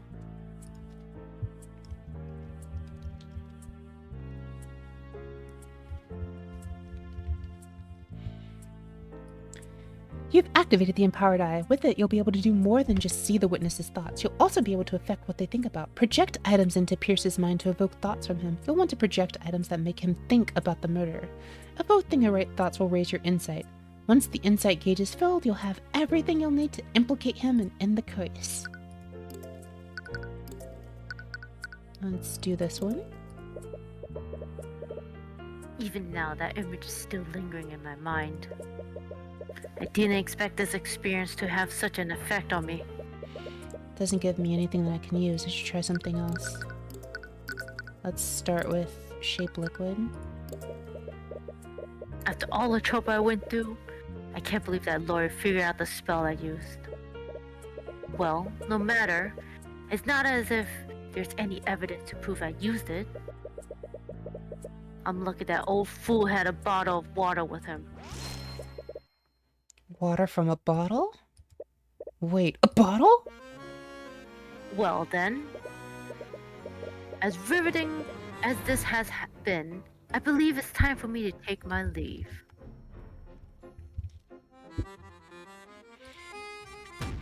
Now wait a minute, Pierce! What is it now, you wretch? I say it as many times as you need to hear. There is no evidence of the liquefied weapon at the crime scene. No, that's not right. He said that he used a bottle to commit the murder. If your hunch is correct, then the bottle should be all the evidence you need. Oh. I am a bit upset that the devs didn't either let you shortcut this by presenting the crime scene photo or presenting the photo there. Because we talked earlier about magical spells leaving a trace for 48 hours. And that big circular AoE is way bigger than the water bottle. and also shows that there was like a big amount of magically generated thing there.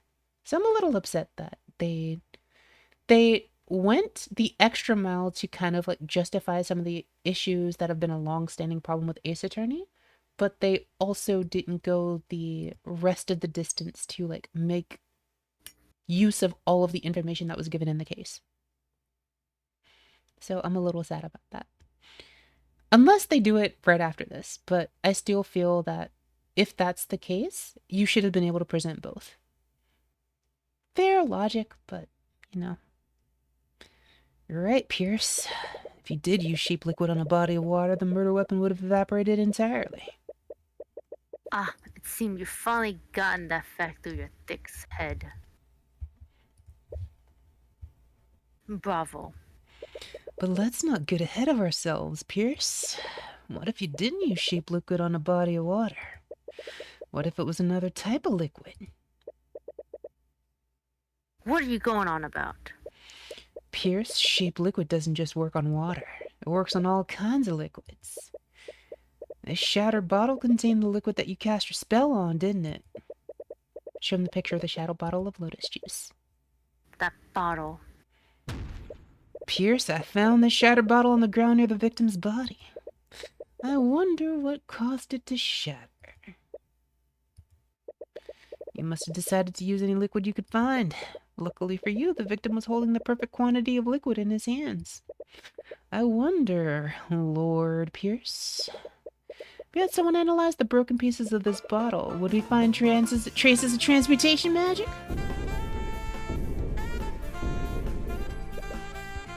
You little... That still proves nothing. So what if there are traces of magic on that shattered bottle? You still don't have a murder weapon. I wasn't finished, Pierce. What? You see, the liquid contained in this bottle wasn't water. It was soda. So, what difference does that make? A blade of ice made out of water would have evaporated entirely. But a blade of ice made out of soda would leave a puddle of dried residue. No, it can't be. I'd wondered why there was such a circular trace of magic under the body. Okay, they do use it. I still wish that we could have presented this earlier and like gotten straight to this point without the extra couple of steps, but still. If we checked the outline of that trace, I bet we'd find a dried puddle of soda residue. That would prove that you used your magic on that soda. There's your murder weapon, Pierce. And that's checkmate.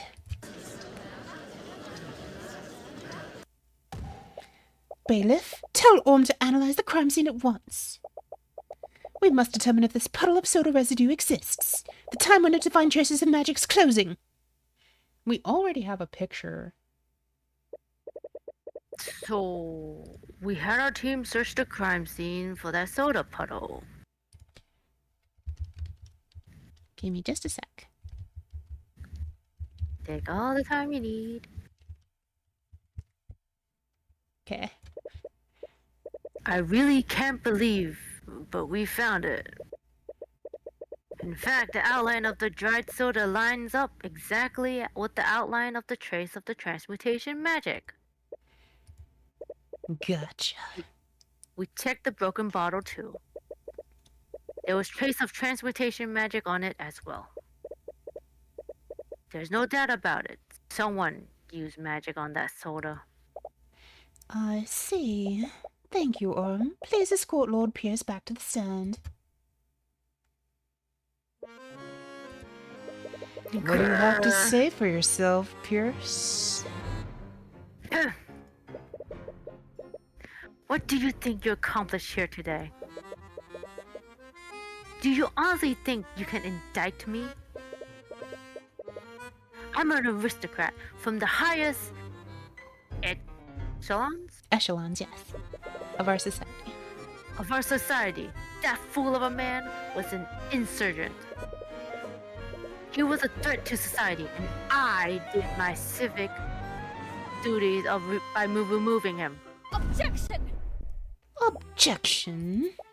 Bailiff, please escort the witness to a holding cell. Deal with? First-degree murder is punishable by execution, Lord Pierce. I suggest you remain silent, lest you incriminate yourself further. What? You can't be serious. Shut your insidious mouth. Well, what are you all waiting for? Take him away. Yes. Take him away at once. Soda's deadly. I can't believe it. We actually won. Soda's doubly confirmed, everyone. Remember, drink lots of water and stay hydrated. Uh-huh. We must warn. Monster Liz. Turn. That's all she can do to hold back her tears. You don't need to say anything. Your face says it all. Thank you. You more than exceed my expectation today.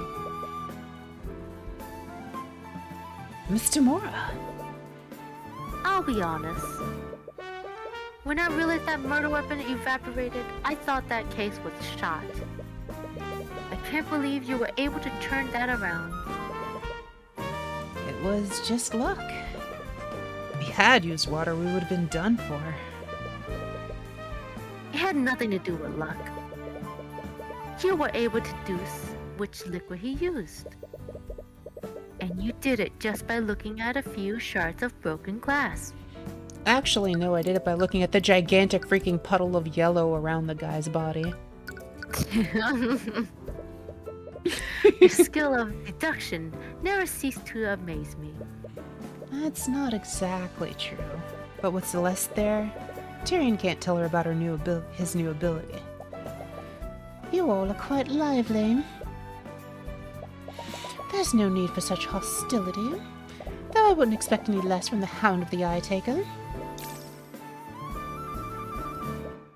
Wait, what'd she mean by that? Glancing at Miss Tamora, when she meets Tyrion's gaze, she immediately looks away. She looks like she is focusing, almost as if to protect herself from a certain eye. I must admit, I was hoping to test my blade against you directly. However, your protege proved to be a worthy adversary. Thank you? Is this some kind of game to you? You talked about trials as if they are some kind of competition. Your action almost condemned an innocent woman to death. Our system operates by having two powers of opposition. When those powers are balanced, justice prevails. Make no mistake, your victory today was just our system working as intended. Ha! Working as intended. You know very well our system only exists to protect your people. I know. What? In any case, it looks like we'll be facing each other more frequently in the future. I look forward to doing battle with you again, Tyrion Cuthbert. What a strange girl. Well, that kind of killed the mood, didn't it?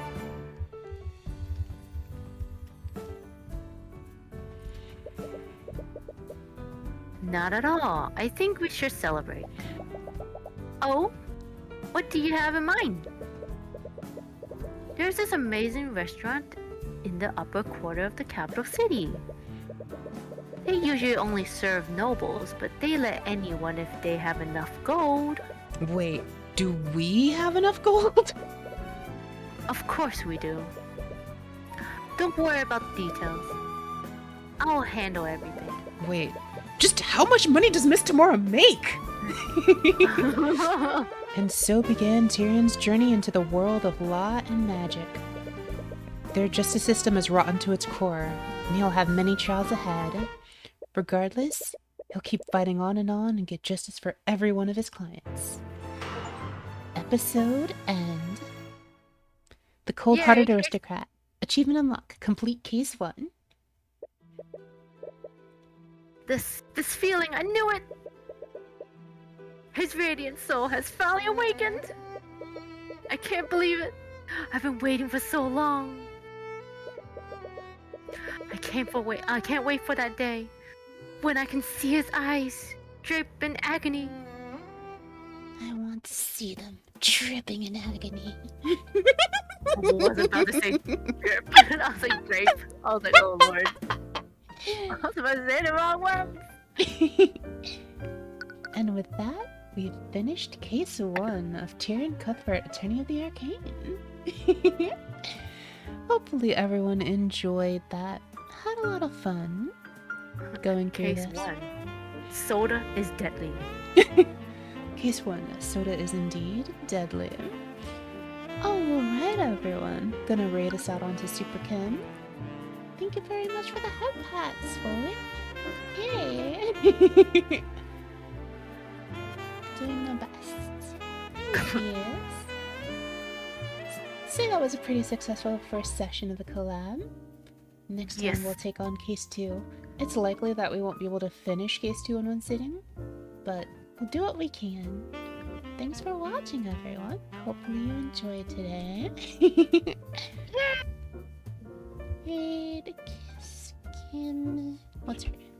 Hold on, let me double check her name. Oh no, the hearts! Thank you so much. Oh, you just missed it. I've been streaming for like almost 4 hours. Actually, yeah, about 4 hours. We just hit the 4-hour mark. We just hit the 4-hour mark. Aw. Well, at least there's the VOD. Hopefully Yeah. you'll enjoy it. It was a lot of fun. Thank you for the head pat, and I hope to see you all next time.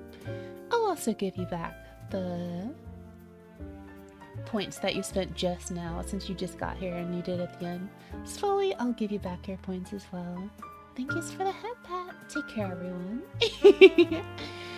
Hopefully, I'll get to see you again in a future stream, Quad. Thank you very much for coming.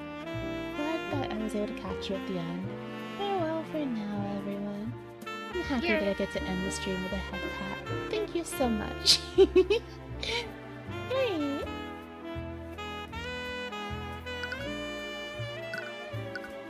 Attracted to it. They like it, so that's why it